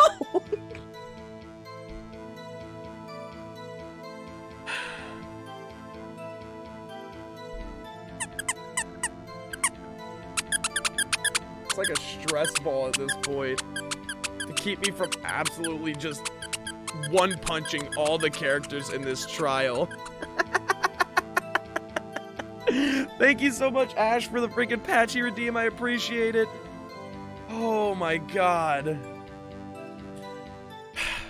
So what do we think contradicts this? That's why she called the victim all the way to the prosecutor's office, I'm sure. I feel like it's the red muffler. I feel like it's something to do with the red muffler in the picture, right? Yeah, she doesn't have her muffler on in the picture. Okay. Easy. Miss Starr, I demand an explanation. The witness is clearly not suited for detective work. What? The suspect was not wearing a scarf or muffler of any kind when she stabbed the victim. And you've proved it yourself with this photograph. Huh? But that can't be! No, the food's on the ground again! Only a professional lunch lady can be so utterly clueless. Congratulations. Perhaps you finally found your true calling in life. Harsh words, but good. The judge said, Yes, misogyny. I approve. in the end, Mr. Edgeworth prevails. Was my objection chopped liver? But it was there. A scarf, no, not that, but something really red, really. Well now, where were we? The witness has given us an entertaining interlude. But back to business. What? Very well, witness. Continue your testimony.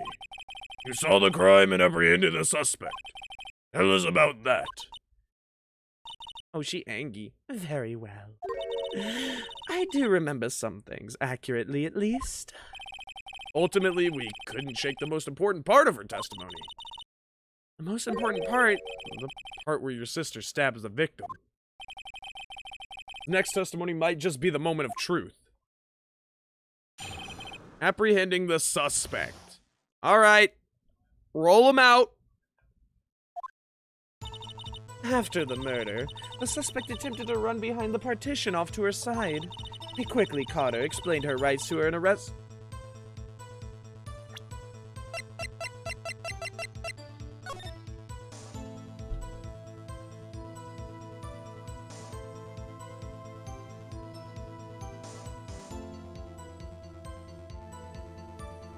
I wonder how she somehow caught her and explained her rights and arrested her, chat. If she was on B block delivering food, how did she end up over on A block arresting her?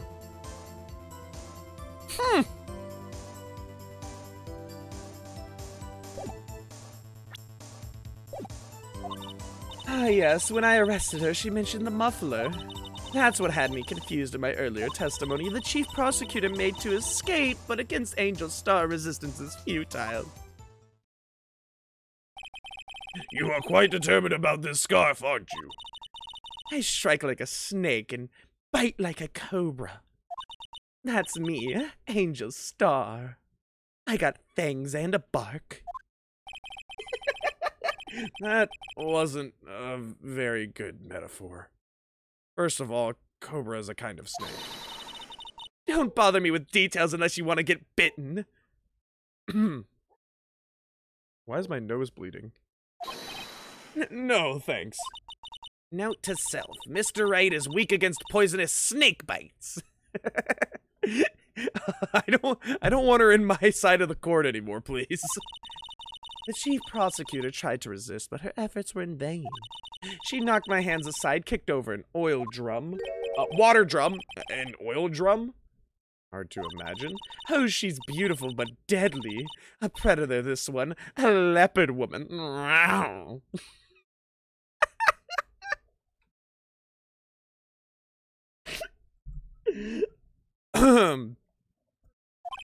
Very well, Mr. Wright. Your cross-examination, if you will.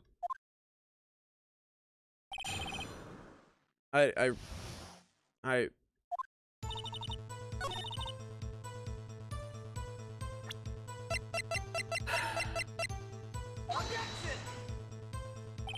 Your Honor, what do you think about the witness's statement? I'm not sure I follow.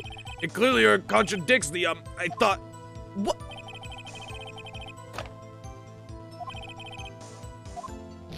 What do you mean? Oh. No. What? She can't catch her. She was in B block. There's a fucking fence.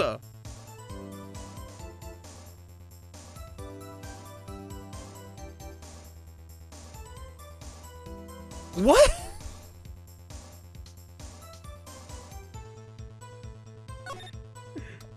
Okay. Cool.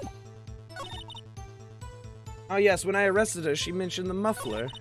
It's what had me confused in my earlier testimony. The chief prosecutor made to escape, but against Angel Star, resistance is futile. I guess I will press on this? You say quickly. Were you close to the suspect? As I just said, I was only 30 feet away from her the whole time.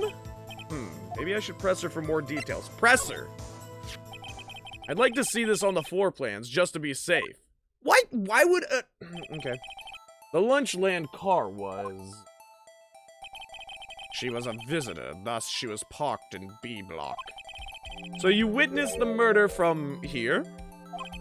That would make it about 30 feet from the car, yes. Is that correct, Mr. Starr? Mrs. Starr?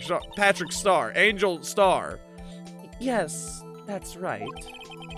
What? There was a chain link fence in front of you. I went over it, of course. Doesn't it go to the ceiling? Amazing, the cough-up queen lunch lady athlete indeed. It would have taken her a little time to climb over the fence, so she couldn't have gotten to my sister that fast. Yeah, that fence was about 9 feet high. Oh, never mind, it doesn't go to the ceiling. It was about 9 feet high, too. How did Miss Sky not get away? Oh yes, when I arrested her, she mentioned the muffler. How did she not get away?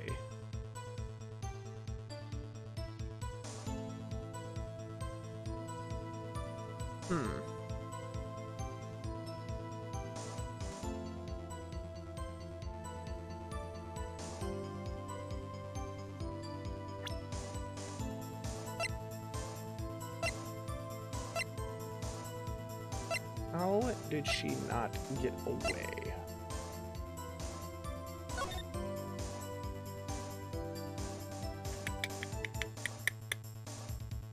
I'm still on that 4.5 inch, dude. The knife was 4 inches. She mentioned the muffler. Go ahead and explain more. She mentioned the muffler. What exactly did she say? I remembered exactly. I would have told you in my testimony. Cheeky! Anyway, all I heard her say was the word muffler. Just that one word. So what you heard wasn't the suspect talking to you, but someone else. Yes, the chief prosecutor was talking on her phone. Her phone? She can't mean... Ask further. Ask further, because the only phone call that was made hung up immediately. By phone, do you mean this cell phone discovered at the crime scene? Yes, ultimately. Ultimately? My memory... It's like a salmon heading upstream, you see. No, I don't see. What does that mean? No. The court doesn't see, Miss Starr. The chief prosecutor first attempted to use the phone hanging on the wall. On the wall. Didn't she say that she got her before she got to the partition? What is this testimony? What is this testimony? That's right. Near the car, there was an emergency phone on the wall. Apparently, it was out of order. And so she used her cell phone. Indeed, the emergency phone was out of order that day. Good witnessing, witness. Good witnessing? Whatever. Happened to good testifying. You should, of course, add this to your testimony. The things I do to please this rookie defense attorney. Lana's cell phone updated in the court record. The word muffler was overheard during a call made to Emma at 518. I saw it all how she tried the phone on the wall, but had to use her cell phone instead.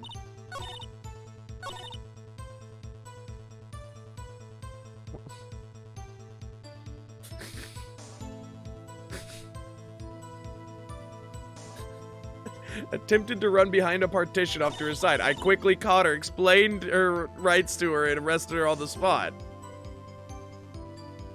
So she didn't get behind the partition.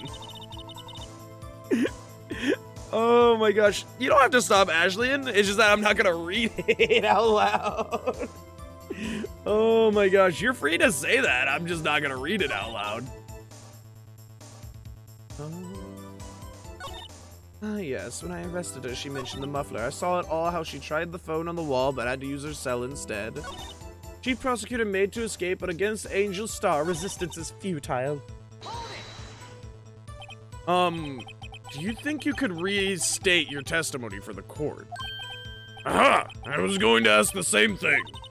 I'll only say this one time. So listen close, rookies.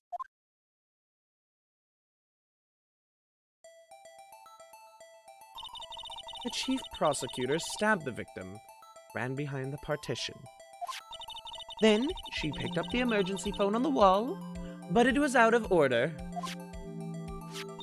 So she pulled her own cell phone out of her pocket. It was found next to the car! And during that time you climbed... Oh, and during that time you climbed over the chain link fence. Then, when I boldly grabbed her arm, the chief prosecutor hung up her phone. And you saw her doing this? What is it, Mr. Wright?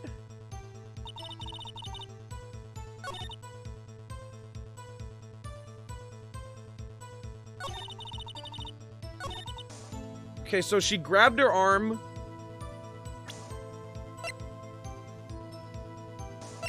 Yeah, you wouldn't have been able to see her pick up the phone. The order of events is fucked. Because if she ran behind the partition, she wouldn't have been able to see her pick up and try the emergency phone or to, Oh! That means that she has to have been there.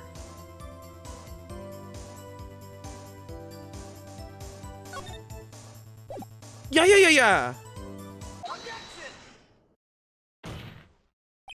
Miss Starr, I have to conclude that you have a personal grudge against Miss Lana Sky. The witness is a former detective. Her testimony is unmarred by personal bias. Well, who would have thought you'd be my knight in shining armor, prosecutor? You, who, together with the chief prosecutor, kicked me out 2 years ago. Well, Miss Starr, this is a fatal contradiction with your testimony. How do you explain this? I don't know what you're talking about. Mess with me, and I'll make you cough it all up. Let's look at the floor plans. You said you witnessed the crime from this point. However, if that is true, you couldn't possibly have seen Miss Sky making that phone call. I believe what I'm getting at. That emergency phone was on the backside of this partition. If indeed you were in B block, you couldn't have seen it. What? Order! Order! What is the meaning of this? It's simple, Your Honor. She's not coughing up lunch. She's coughing up lies.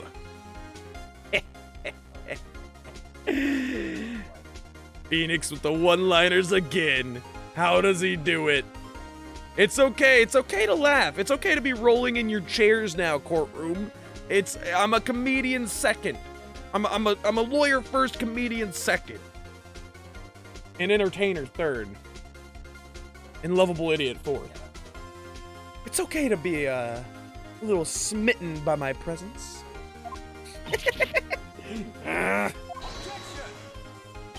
That's quite a claim, Mr. Wright. Perhaps you will allow me a question. Tell us exactly what lie this witness has told the court. Here's where the counterattack begins. I can't afford to get this wrong. The witness lied about where she saw it. Yeah, because she wouldn't have been able to climb the fence. She wouldn't have been able to see.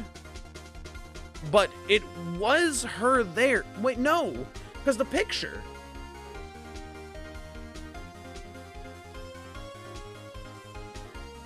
What about the picture?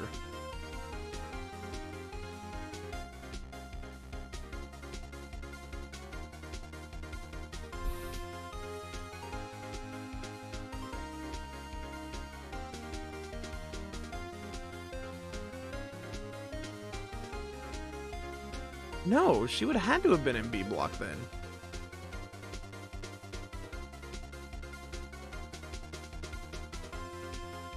Wait.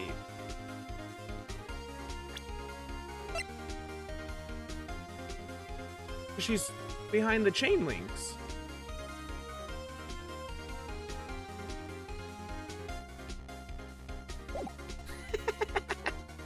Angel Star.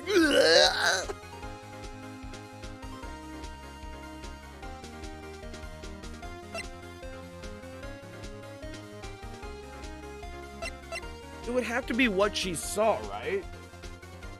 No, hold on.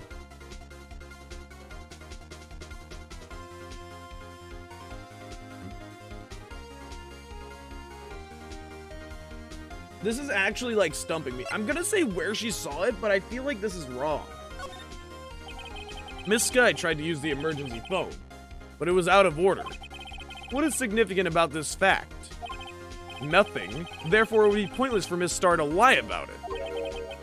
Pointless to lie. I see. But, say the witness did actually see Miss Sky using the emergency phone. It would mean Miss Star witnessed the crime from a different location. A different location. Now that's a pointless lie if I ever heard one. Before you call my lie pointless, at least let me tell it. At least let me lie to the court before you say that it is a lie, damn it. Let me commit treason before you put me on the court. Let me ask a question to our clever wordsmith, Mr. Wright. Just where was the witness when she saw the crime? All the testimony we've heard until now points in one direction. Place from where the Miss Star witnessed this crime was here. The security room. With her boyfriend.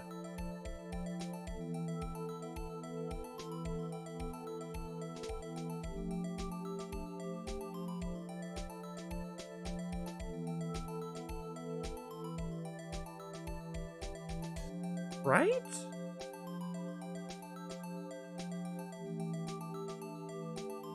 It would have to be the security room, but I'm still confused about the freaking picture. This is the only place where she could have been. The security guard room. Indeed. The security room in the underground parking lot is well positioned. It's built on the second floor so you can see the entire lot. She would have been able to see the emergency phone from there. But why there? There are many other places she could have seen the phone. Not in this case, Your Honor. The witness, not being part of the prosecutor's office, couldn't park in A block. The only place where she could have seen the crime in the back of the partition is here. I remember in your testimony you said you brought a lunch to your boyfriend in the security guard room, yes? Well, Miss Star? How many years have I been getting the better of men? I think that the tables could be turned. Today a man has gotten the better of Angel Star. Order! Order! Witness, what have you done? You used to be a detective. You should know better. I'm not turning back. The guilty will be punished, and I'll do what I must to make sure justice prevails. The guilty? Is she talking about Miss Sky? What the fuck is going on? Okay, what happened to Angel Star? What specifically caused Edgeworth and Sky to team up and take her out of detective work? That is what this whole thing is hinging on right now. Because she obviously has some sort of vindictive personality, and she has a grudge and obvious motive against both Edgeworth and Sky. But that doesn't get Sky off the hook because Sky still says that she murdered Goodman.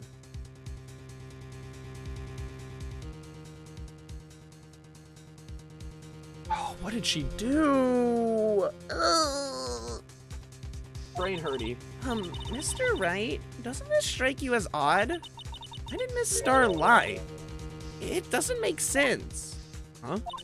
She could have just said she saw the crime from the security guard station. Wouldn't change anything. Exactly. This photograph tells all. It was the defendant who stabbed the victim.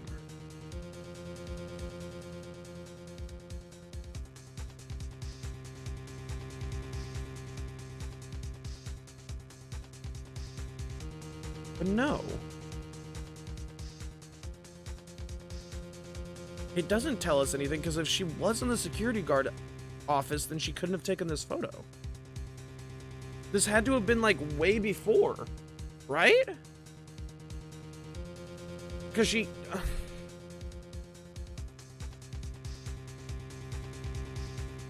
It had to have been... Okay, that's Edgeworth's car. No matter what, that's Edgeworth's car. This photo either had to be taken before he left in the morning, or, like, right when he came back. Because the murder was between 4 and 5:30.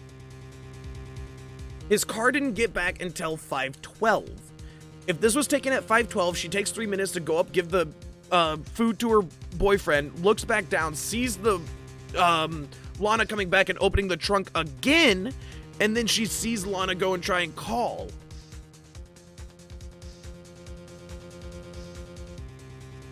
So this would have to have been before the murder, right? That truth still stands. It still stands? I disagree, Mr. Edgeworth. What? A witness is found to be lying. They're guilty of perjury. She knows this. She wouldn't risk that without a good reason. So, tell us what her reason was, Mr. Wright. Hello, Tammy. Welcome out, Raiders.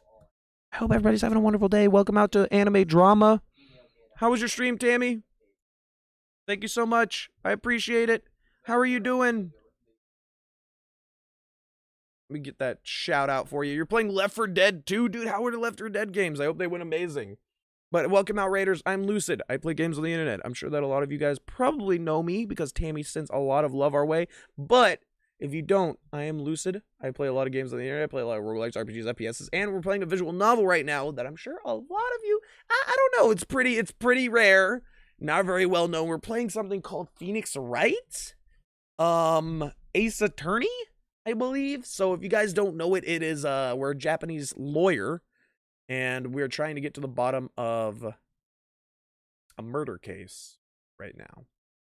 And all we have for evidence is a murder weapon, one suspect, and a person that cannot get their fucking story straight. So yeah. Welcome out, Raiders. I hope you guys are having a wonderful time. If you guys are not already following Tammy, go give Tammy a follow. They're an excellent person. They deserve the love. Other than that, if you guys are sticking around after the raid, I know that a lot of people stick around, like join raids and then dip out to support. But if you guys are sticking around, feel free to pull up a chair, grab some popcorn, and enjoy the anime drama while my brain explodes at literally everything that goes on in this courtroom. How are you doing, Ben? How are you doing, Private? I hope you guys both are doing amazing. Mayday! Oh my gosh. It's mainly known for the objection thing. Yes, it is mainly known for shouting objection at the top of your lungs like the Ricola man off a mountain. But yeah, feel free to snuggle on up to the stream because I love this game and it's my first time playing through it. So, yeah. I appreciate the raid, Tammy. Thank you so much. I hope you had a wonderful stream. You played this once on DS before? I've never played this before. My first playthrough ever. We have this, we have Justice for All, we have Trials of Tribulations, then we have the two great Ace Attorney games that we're going to get through eventually. But it's going to take us a while. And I hope that all the other games are as good as this one, because Jesus Christ, this game is so fucking good. Huh? Me? Who else? Mr. Wright, let's review what we know.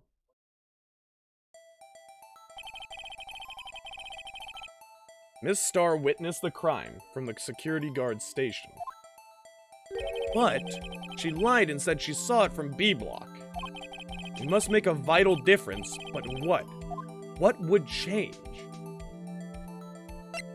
The lighting! It would be the angle of view. She would be from above. Right? And, I mean, distance to the crime would change, but I think the angle of view is more important. Difference in lighting, I don't think would be that important either. A crime's a crime. Why the angle at which she saw the crime occur would change? The angle? What do you mean? Well, the security guard station is on the second floor, and she would have to sort of a more 3D view of the crime. And this is important. Why? Perhaps you'd like to reconsider, Mr. Wright. Yeah, I was just joshing with you, Judge. Mr. Wright, let's review what we know. Oh shit, no, that is way further, now that I realize it. That's like double, that's like 60 feet. She lied and said she saw it from B block. If she's... Oh, it would have taken her a lot longer to get down there and arrest. Maybe? Must make a vital difference with what would change. Distance to the crime. It changes the distance between her and the scene of the crime. My condolences, Mr. Wright. But one look at the floor plans and it's quite clear. The distance between the scene of the crime and the guard station is 30 feet. What, she's jumping out the window, Edgeworth? She's fucking Supermaning out there? No! I don't see how that would make a difference to how that would change what she could see. What she saw is not in question here. What matters is the time it would take her to reach the scene of the crime. Miss Starr, you witnessed the crime from the security guard station. Now, how long did it take you to go from there to the scene of the crime where you arrested Miss Sky? Well, witness? Yes? You ordered the squid wheels, right? The quality of my lunches has gone from low to inedible. I was bringing a PB&J lunch with fresh boysenberry jam to my boyfriend. Boysenberry for the boyfriend. He wasn't in the station, so I waited. I witnessed the crime in the glass-walled station.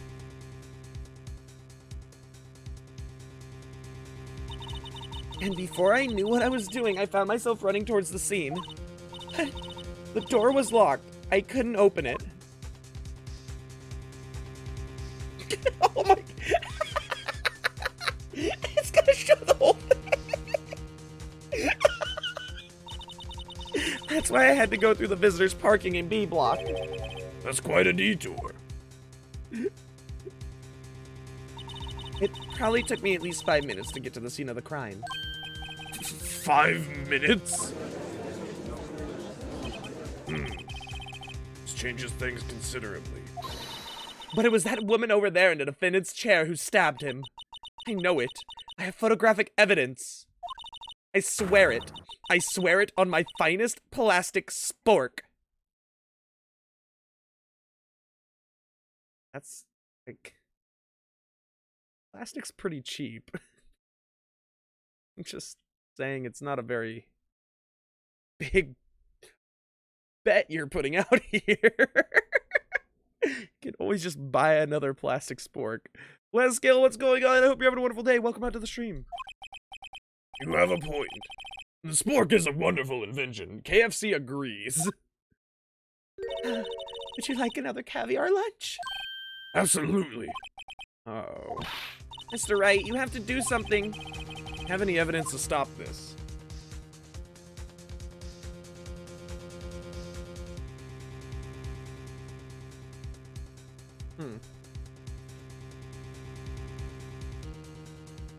We have evidence against this. That's the question.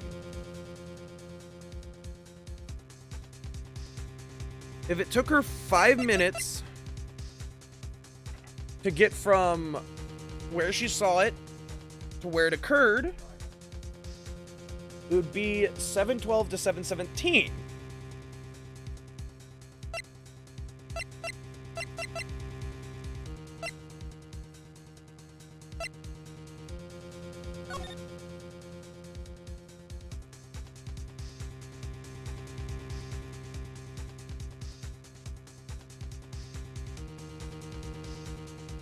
Oh, wait.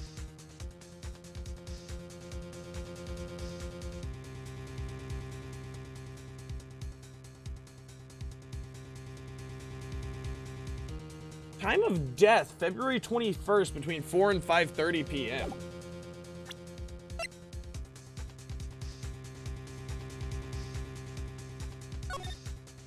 This is 6 to 7S, 12/2. The 12th of February? Okay, so what would we be able to raise against that, though?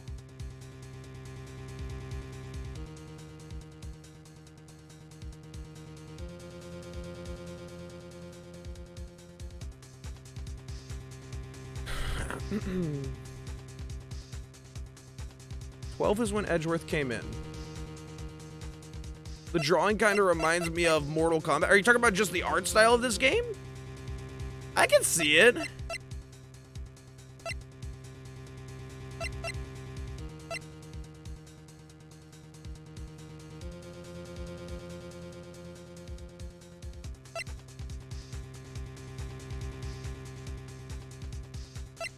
The only thing that makes sense to me is how you would get this photo by 5:17. She was apprehended at 5:18, right? This is the only thing that I can see that would make sense.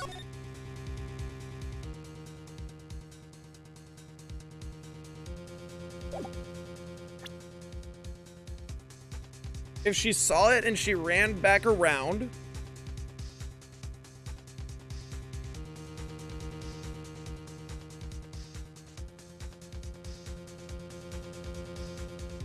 God, this one's a brain teaser. 5:12. Edgeworth comes in. He parks his car. He probably takes, you know, at least 2 or 3 minutes in order to park his car and get out. Like 5:15. 5:15 is when the murder took place, I would assume. Therefore, 5:18 was when she was arrested, right? That leaves 1 minute. Fuck.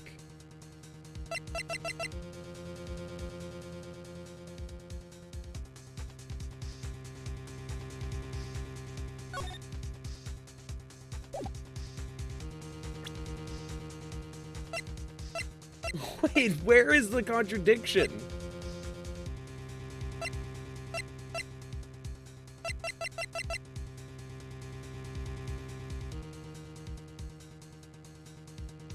Wait! Does she mean that there's something in the muffler of the car?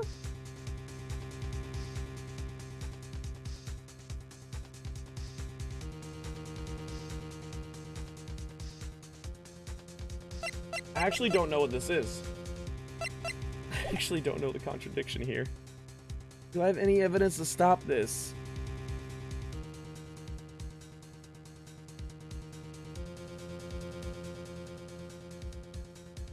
Do we have evidence, chat?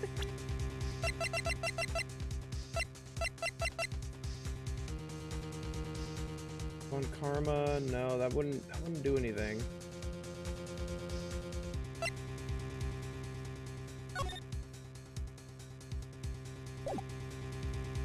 I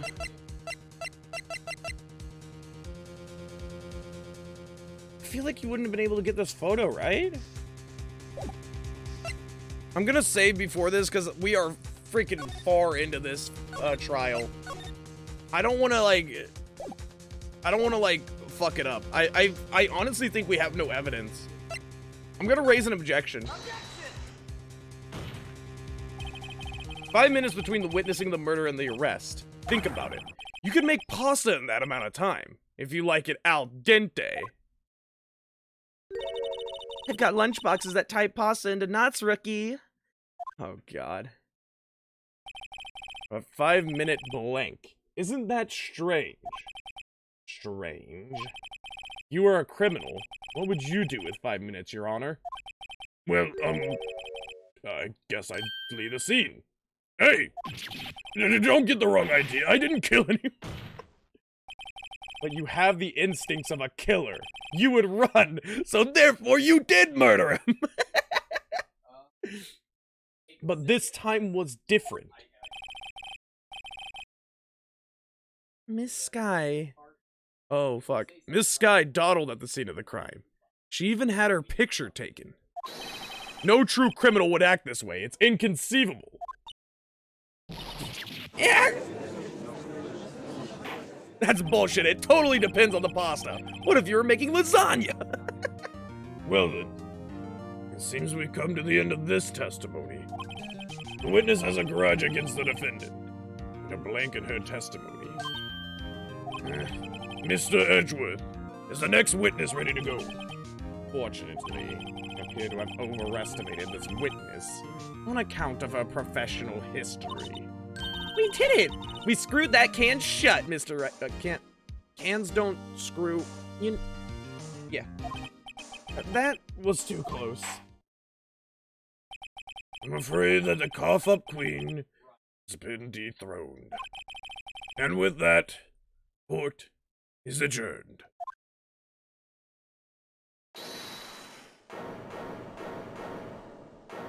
What? Hold it. Mr. Edgeworth, you ordered the squid wheels, right? It's the one she tried to foist off on me. I prefer to not take the defense team's leftovers. Anything else to say? I might be able to save you.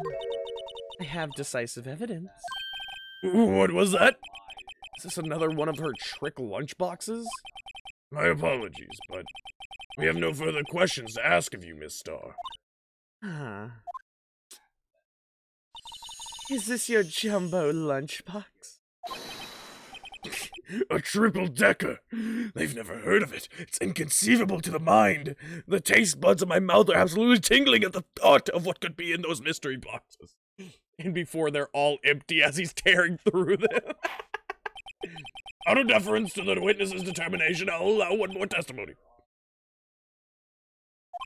Let's hear about this decisive evidence. Just stuffing his face in the back. Like the Lunchland motto says, you won't be disappointed. But she's going to pull out of her lunchbox this time.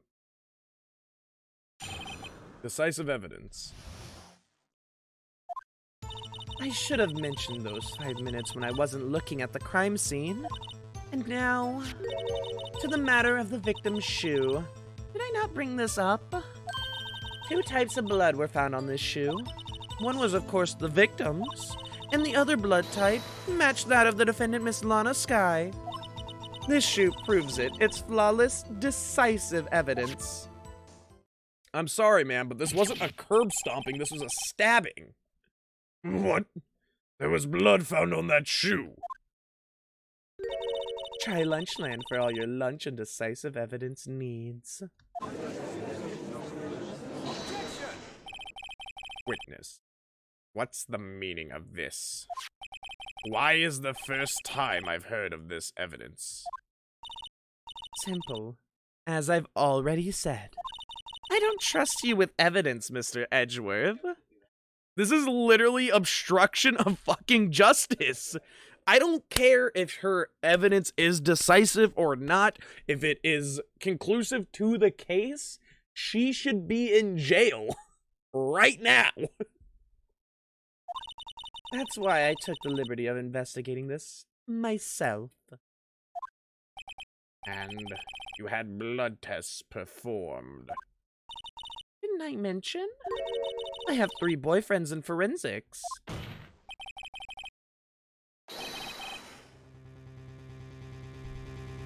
How many boyfriends does she have now? 5? Possibly a 6th in the judge? In any case, Your Honor, I can't accept this as evidence. What? You must know the 2 rules of evidence law. Rule 1. No evidence shall be shown without the approval of the police department. I beg to differ. I have shown plenty of evidence without that. In other words, this shoe is illegal evidence, at least for the time being. Is that right, Mr. Wright? Left. Seems so. Edgeworth sure is celebrating. Not so fast, Mr. Edgeworth. Don't forget, I used to be a detective. As I mentioned previously, this shoe has already been tested by a member of the forensics department. As you can see, it was approved by the police department as of today.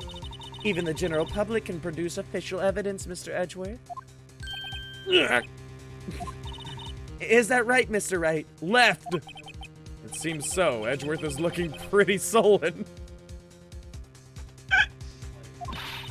You could at least study some evidence law, really. I passed the bar. What more do you want from me? The prosecution's complaints notwithstanding, it appears that this evidence satisfies the first rule of evidence law. However, seems you have yet another account against you, witness. Anything to ensure that the guilty are proved properly judged. Victim's shoe added to the court record.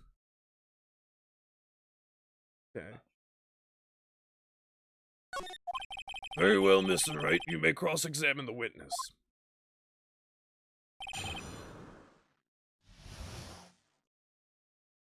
Okay, hold on. I should have mentioned those 5 minutes when I wasn't looking at the crime scene. And now the matter of the victim's shoe. Did I not bring this up? 2 types of blood were found on the shoe. One was, of course, the victim's, and the other blood type matched that of the defendant, Miss Lana Sky. The shoe proves it. It's flawless, decisive evidence.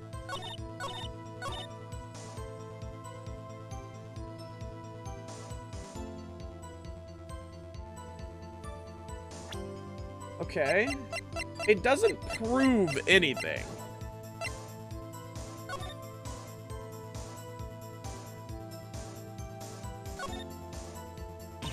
Ah! There's blood here, too! On the sole of the shoe? It's gotta be the victim's. He must have stepped in a puddle of his own blood. Oh, this blood. It's horrible. This blood might be an important clue. That's what I was thinking. Like, literally, how does this blood get on the bottom? It had to have been somebody else was already murdered, right? This blood, it's my sister's, right? It appears so. Anna's right hand was bandaged when I saw her in jail.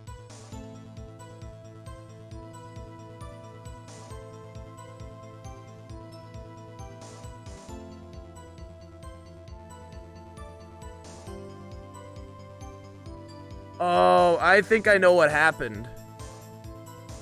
She saw the puddle of blood outside Edgeworth's car, opened Edgeworth's trunk, saw a fucking body, took a knife, cut herself, and tried to bleed onto the body and stuff, and then she wanted to take the fall for Edgeworth because she thought that Edgeworth murdered him. Right?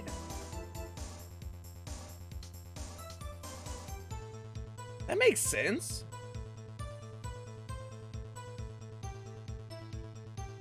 But why is this in Edgeworth's car, then, in that case?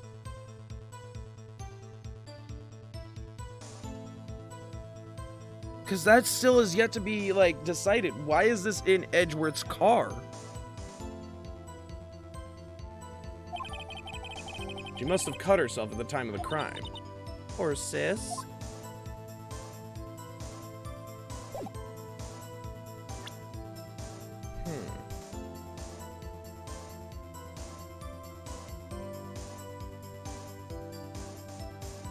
But if he killed her, yeah. Let's see here. There's not a pool of blood here, though. There's not. Wait, she's wearing black shoes. Wait.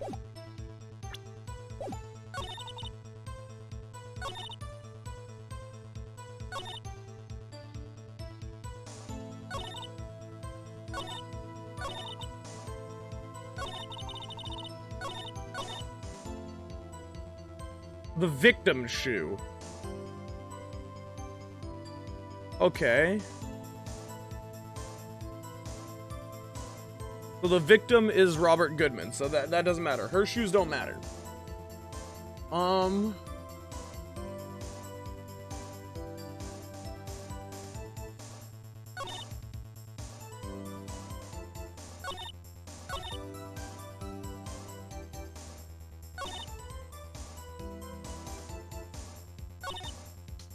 Okay. But why was the blood on the bottom? Why was the victim's own blood on the bottom of the victim's shoe?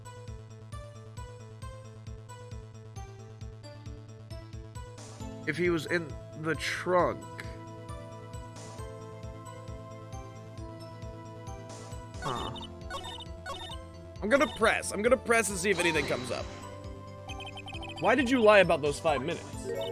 I guess you could say I just wanted people to look at the results. The results? How many times do I have to say this? I saw the chief prosecutor stab the victim before my very own eyes.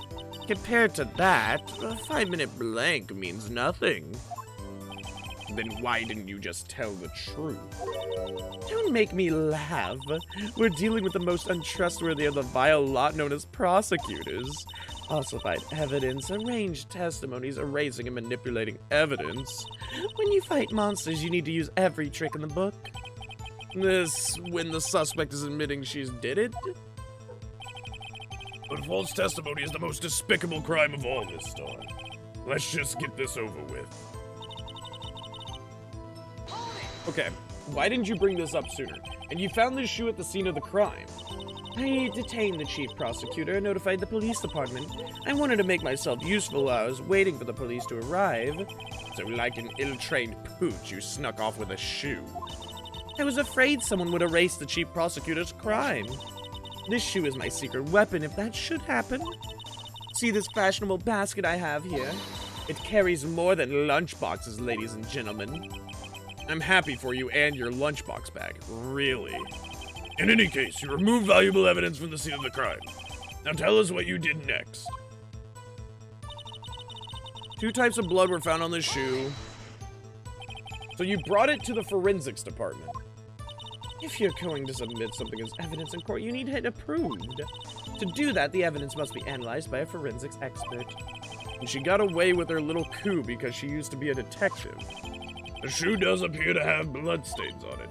Well, the man was stabbed after all. And that blood belonged to the victim, Detective Goodman. As I said, there were 2 types of blood found on the shoe. And the other blood was Lana Skye. You can't say for sure the blood belonged to the defendant with a blood test. You claim to know something about blood tests, Ricky? Huh? Well, speak up. Well, blood comes in 4 types, A, B, O, and AB. However, you can't tell from a blood test whether a murder was committed in cold blood.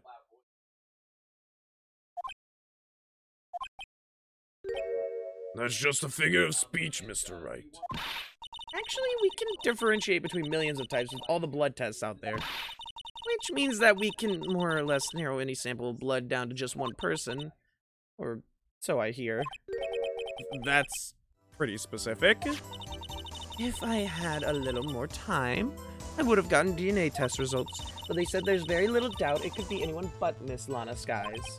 So the suspect's blood was found on the victim's shoe. That ties her directly to the death of the Detective Goodman. I was afraid he was going to say that. This shoe proves it. I can't let this evidence go through without a fight. You ordered the peppered fish guts, right? Some like it hot, Mr. Wright. Some, like your client, she's in enough hot water to make a whole vat of soup. Mr. Wright, do you or don't you have a problem with this shoe? A problem? This is critical. Is there a problem with the victim's shoe? It's the placement of the blood, I feel like. If the victim bled onto his shoe, it'd be on top, not underneath. I'm not imagining things. I'd say there's one critical problem with this evidence. A clear contradiction.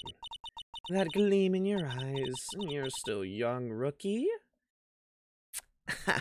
Thanks. I think I have a youthful glow about me. I like to pride myself in that. I'd give you a peppered fish gut now. But you couldn't take the heat, could you? Let's hear what Mr. Wright has to say. What is contradictory about the victim's shoe? Show us the problem with this evidence. This. I wonder if you noticed. There's blood on the bottom of this shoe. Don't mess with me, rookie. Or it'll be your blood on the bottom of my shoe. That. Are we still in a court? There's supposed to be police, like, right outside. Is this not a threat on my life? Can we get her out of here, please? Indeed, there is quite a bit of blood on the bottom of the shoe. It makes sense. The victim was stabbed with a knife. What could possibly be contradictory about blood on the bottom of his shoe?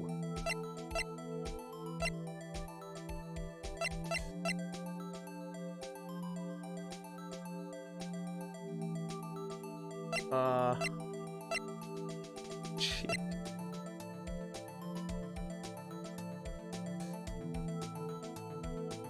There's no blood pool on the ground?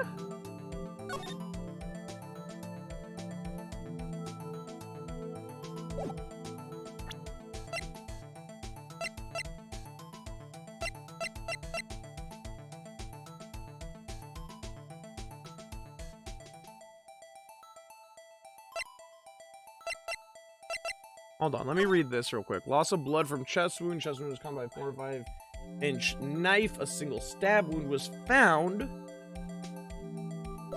I feel like it's... There's not a fucking pool of blood here. There's no pool of blood, right? The problem lies in the footprint. The footprint? Note that the bottom of the victim's shoe is covered in blood. Then, isn't it strange? Why weren't any bloody footprints found by the scene of the crime? As you can see, there were no traces of any such footprints at the scene of the crime. Dude, I'm the best goddamn detective this side of the Mason-Dixon, as one Marshall might say. Jakob Marshall. That contradicts your claim about this shoe. This picture only shows part of the floor, so there could have been bloody footprints. Then where are they, Mr. Edgeworth? Because we checked the scene and found nothing of the sort. Order! Order! Well, witness. What? Great going, Mr. Wright, but... It's true that the lack of a footprint is a contradiction, but then we have to ask why there wasn't a footprint. Oh, that's true. There has to be a reason why there wasn't a footprint. Think, Mr. Wright, think! Yeah, I don't know why it's not there. I'm just good at finding contradictions. Nobody's ever asked me to follow up on one. Oh, gee, oh, goody, oh, golly, oh, gosh. What? I just work here, Emma. I see. Now I get it. Get what? Our witness is more devious than I gave her credit for. We were hoodwinked to the very end. But she slipped. There's one vital hint. The truth in her testimony. What are you talking about? Think back to when she told us about apprehending the suspect. The chief prosecutor tried to resist, but her efforts were in vain. She knocked my hands aside, kicked over an oil drum. Oh, she's beautiful, but deadly. A predator, this one. A leopard woman. Wow. I thought that was a strange thing for a normally cool-headed chief to do.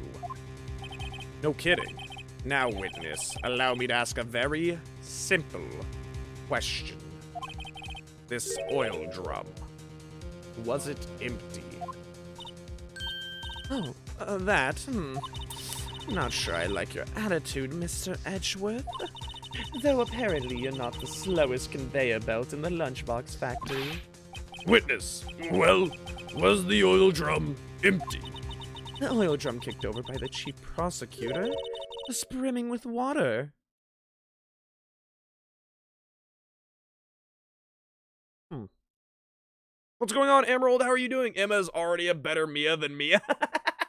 She actually knows the due process of law just slightly. Just enough, you know? Oh my gosh. How are you doing, Emerald? It's nice to see you, dude. Welcome out to the stream. Water? What does that mean? Still don't get it, Mr. Wright. Do you want to know the reason she knocked it over? The real reason. You don't mean? Yes, the suspect knocked over that oil drum for one reason, and one reason alone. To erase the bloodstains that would become evidence against her.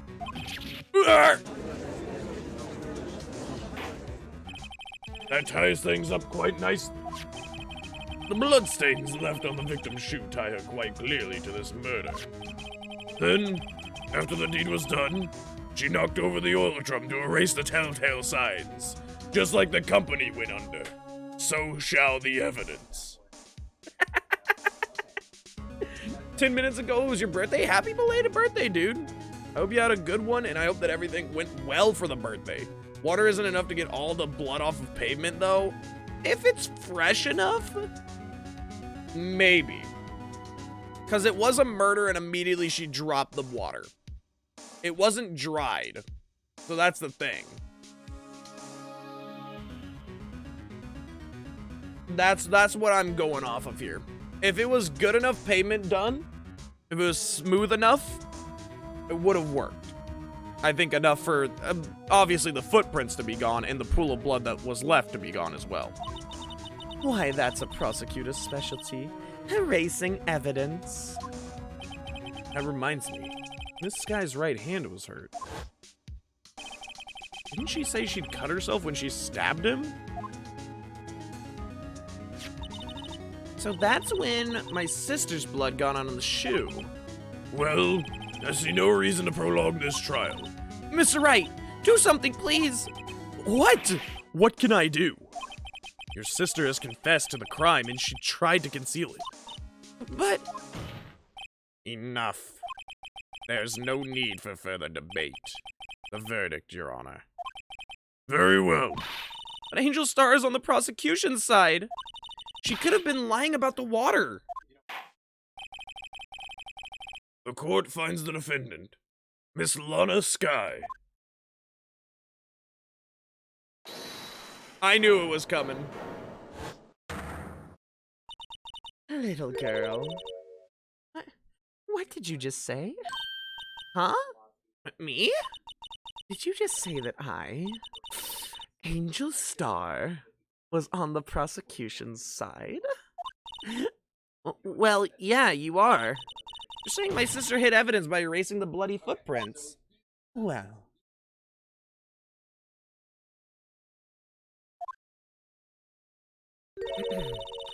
I thought you'd had your fill. But here you are, demanding a second helping. Another lunchbox. A lunchbox called evidence. Wait! Witness, don't tell me you have something else. The time for deliberations is past. Any further comments and you will be held in contempt of court.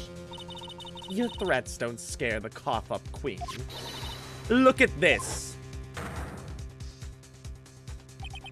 A photograph. Oh, a photograph. Sorry. Photograph. I had it just in case anyone had the gall to suggest that the white shoe didn't belong to the victim.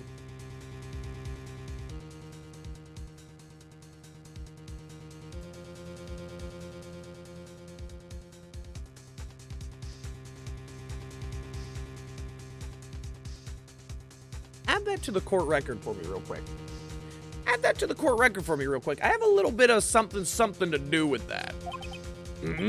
I see no room for error in this evidence. Mr. Wright, wait. Look at the asphalt in this photo. Hey, it's clearly wet. Erasing the last trace of doubt from the court's mind.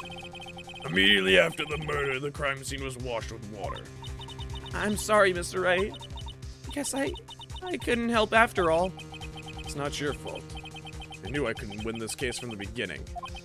And it seems this is what your sister wanted anyway. You don't give up, Phoenix, you little shit. I'm sorry, Mia.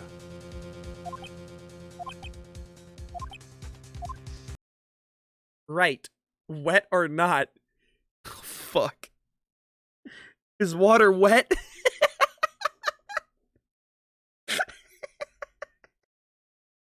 No, don't ask me this.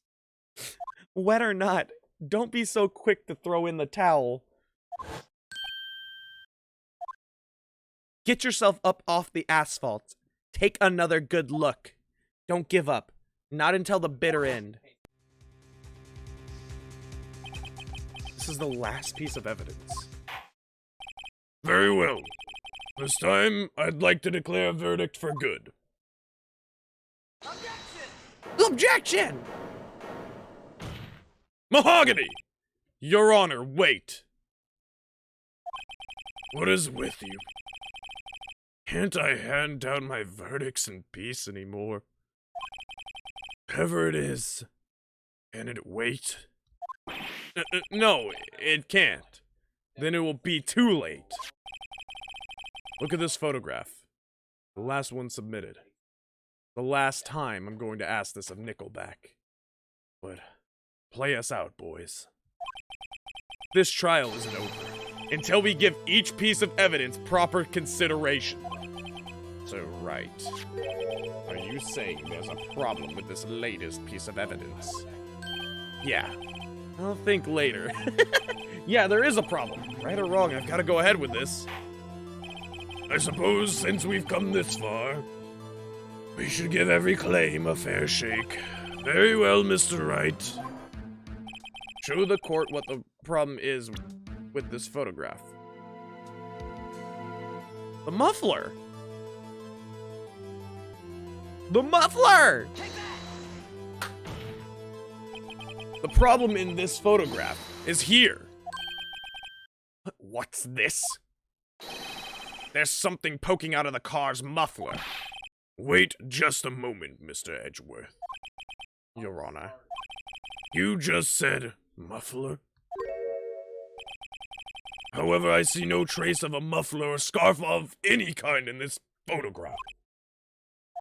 A muffler is also a part on a car or motorcycle, Your Honor. Typically, it's what most people know as a muffler. If it was a scarf, she would have just said a frickin' scarf. A muffler is just old people talk for a scarf. She is but 27. Why would she have been calling a scarf a muffler? Anyway, I digress. It's a car part. Just think of it as part of the exhaust system. A pipe. I see, and I see. Sorry for being old. What's that suspicious-looking cloth sticking out of the car's muffler? So what if there's something sticking out of the muffler? What does that have to do with this case? Nothing. Absolutely nothing. Sorry, Miss Starr. But it's not going to be that easy. In fact, you've already told us why this is important to the case. You said as much in your testimony. What? Let's hear what Mr. Wright has on his mind. Tell us why you think this piece of cloth and the muffler is related to this case. Give him the phone! Miss Starr, recall your testimony for the court. Yes. When I arrested her, she mentioned the muffler. That's what had me confused in my earlier testimony.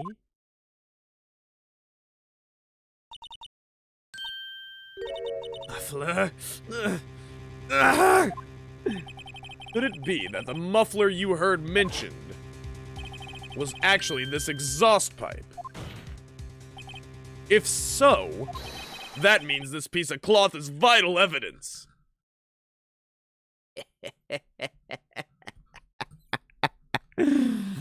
Mufflers are only old people words for scarfs. Oh. Oh, is she gonna have a heart attack? Oh, did she have a heart attack? Well, it seems we will have to suspend the proceedings. Somebody start CPR. What happened?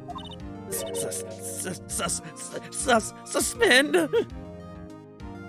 Yo, she said sus, chat. Mogus? Is that you, Amogus? Thank you for the stress relief, Ash. I appreciate it. Boy, I ain't touching that. I find myself wondering about that piece of cloth. If we leave any question unanswered here, we do a disservice to the law. Have the car at the crime scene inspected at once, and bring me that cloth. The verdict will wait until after we've seen all the evidence. Agreed? I suppose so. Whew. That was a close, but we made it. At least for now. This court will adjourn for a 30-minute recess. It's lunchtime after all.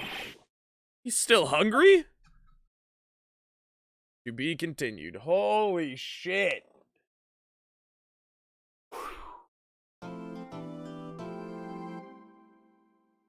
Ugh. I think that we have to end there for today, guys. We might have to end there. Is this trial ladder? Oh, fuck. Does this mean that this is the last part of the trial, though? Oh, how many parts of the trial is there?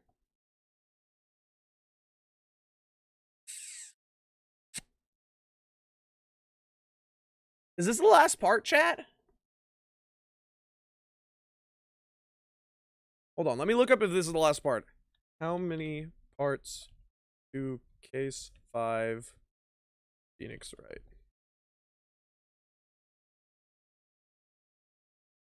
Okay, hold on. Plot, development, writing, localization, reception, sales. I don't care anything about this. List of cases. Case 5. Rise from the Ashes. Trial former, trial... Okay, so there's... Okay, we have a lot more. We have a lot more than this. Okay. So, what we're gonna do, guys, is, end here today. And we'll go into the trial next time. We'll go into the second trial next time. I can't continue streaming just because, like, my stuff with family and all that, but we will finish this hopefully soon. Hopefully really soon. I really enjoy this game, and I'm enjoying this trial now that we've actually gotten to, like, some meat of it, because it's really fucking good, dude. It's really good. But other than that, though, guys, thank you guys so much for coming out. Sin, Emerald, Ash, thank you guys for so much for chatting and hanging with us. Ben, I know that you were here. Private Chill, thank you for coming out for the first time ever, man. Les and Tammy, I remember all of you guys coming out. And Kiyoshi at the very beginning, thank you so much for coming out. Tammy, thank you so much for the raid. I appreciate it. With that all said, let's go and look for somebody to raid out to, shall we? And if you guys are still here hanging around, I would greatly appreciate if you guys could join us on the raid. It would mean the world to me. It would mean the world to the person we're raiding out to. But other than that, I hope you guys had a fun time. Apparently, my Twitch soundtrack just fucked off again. Because, you know, it's great. It's great, isn't it? But other than that, let's see. We should raid out to... Let's raid out to... You know what? Let's give some love to... I don't know who I want to raid. Let's give some love to, Rex again. Because Rex is an awesome dude, and I do love his streams. If you guys could join us on the raid, I don't know what he's playing, because, he is playing just games and demos. I'm assuming he's checking out a bunch of different stuff. If you guys are joining us on the raid, please feel free to type in that raid message when we get in there. Other than that, though, thank you so much for coming out for the stream for the Phoenix Wright. I love playing this game, and I cannot wait to continue it more with you guys. We will try to get all of the videos for Phoenix Wright up and edited eventually. I don't know how long it's gonna take. I am one guy editing everything and uploading it and also doing VODs and also streaming. So yeah, I will get around to it eventually. Other than that though, guys, thank you so much for an amazing stream. I had a lot of fun. I hope you guys all enjoyed your stay in the graveyard, and I hope that you enjoy your time with Careless Rex. VODs of the channel are coming back, by the way. We are uploading 4 VODs until we get caught up onto the VODs channel. So if you guys missed any parts for the previous ones, they will be up soon. So yeah, if you don't have the emotes, feel free to use your own emotes, Ash. It is more than welcome, and I will not be upset of it in the slightest. Other than that, though, guys, hope you had a wonderful rest of your night. Hope you have a wonderful start to your days tomorrow. I'll try to play some more Phoenix Wright tomorrow just because, like, I really want to get through this case. But other than that, love you all, and I'll see you guys next time. Hope you enjoyed your stay in the graveyard today. Bye!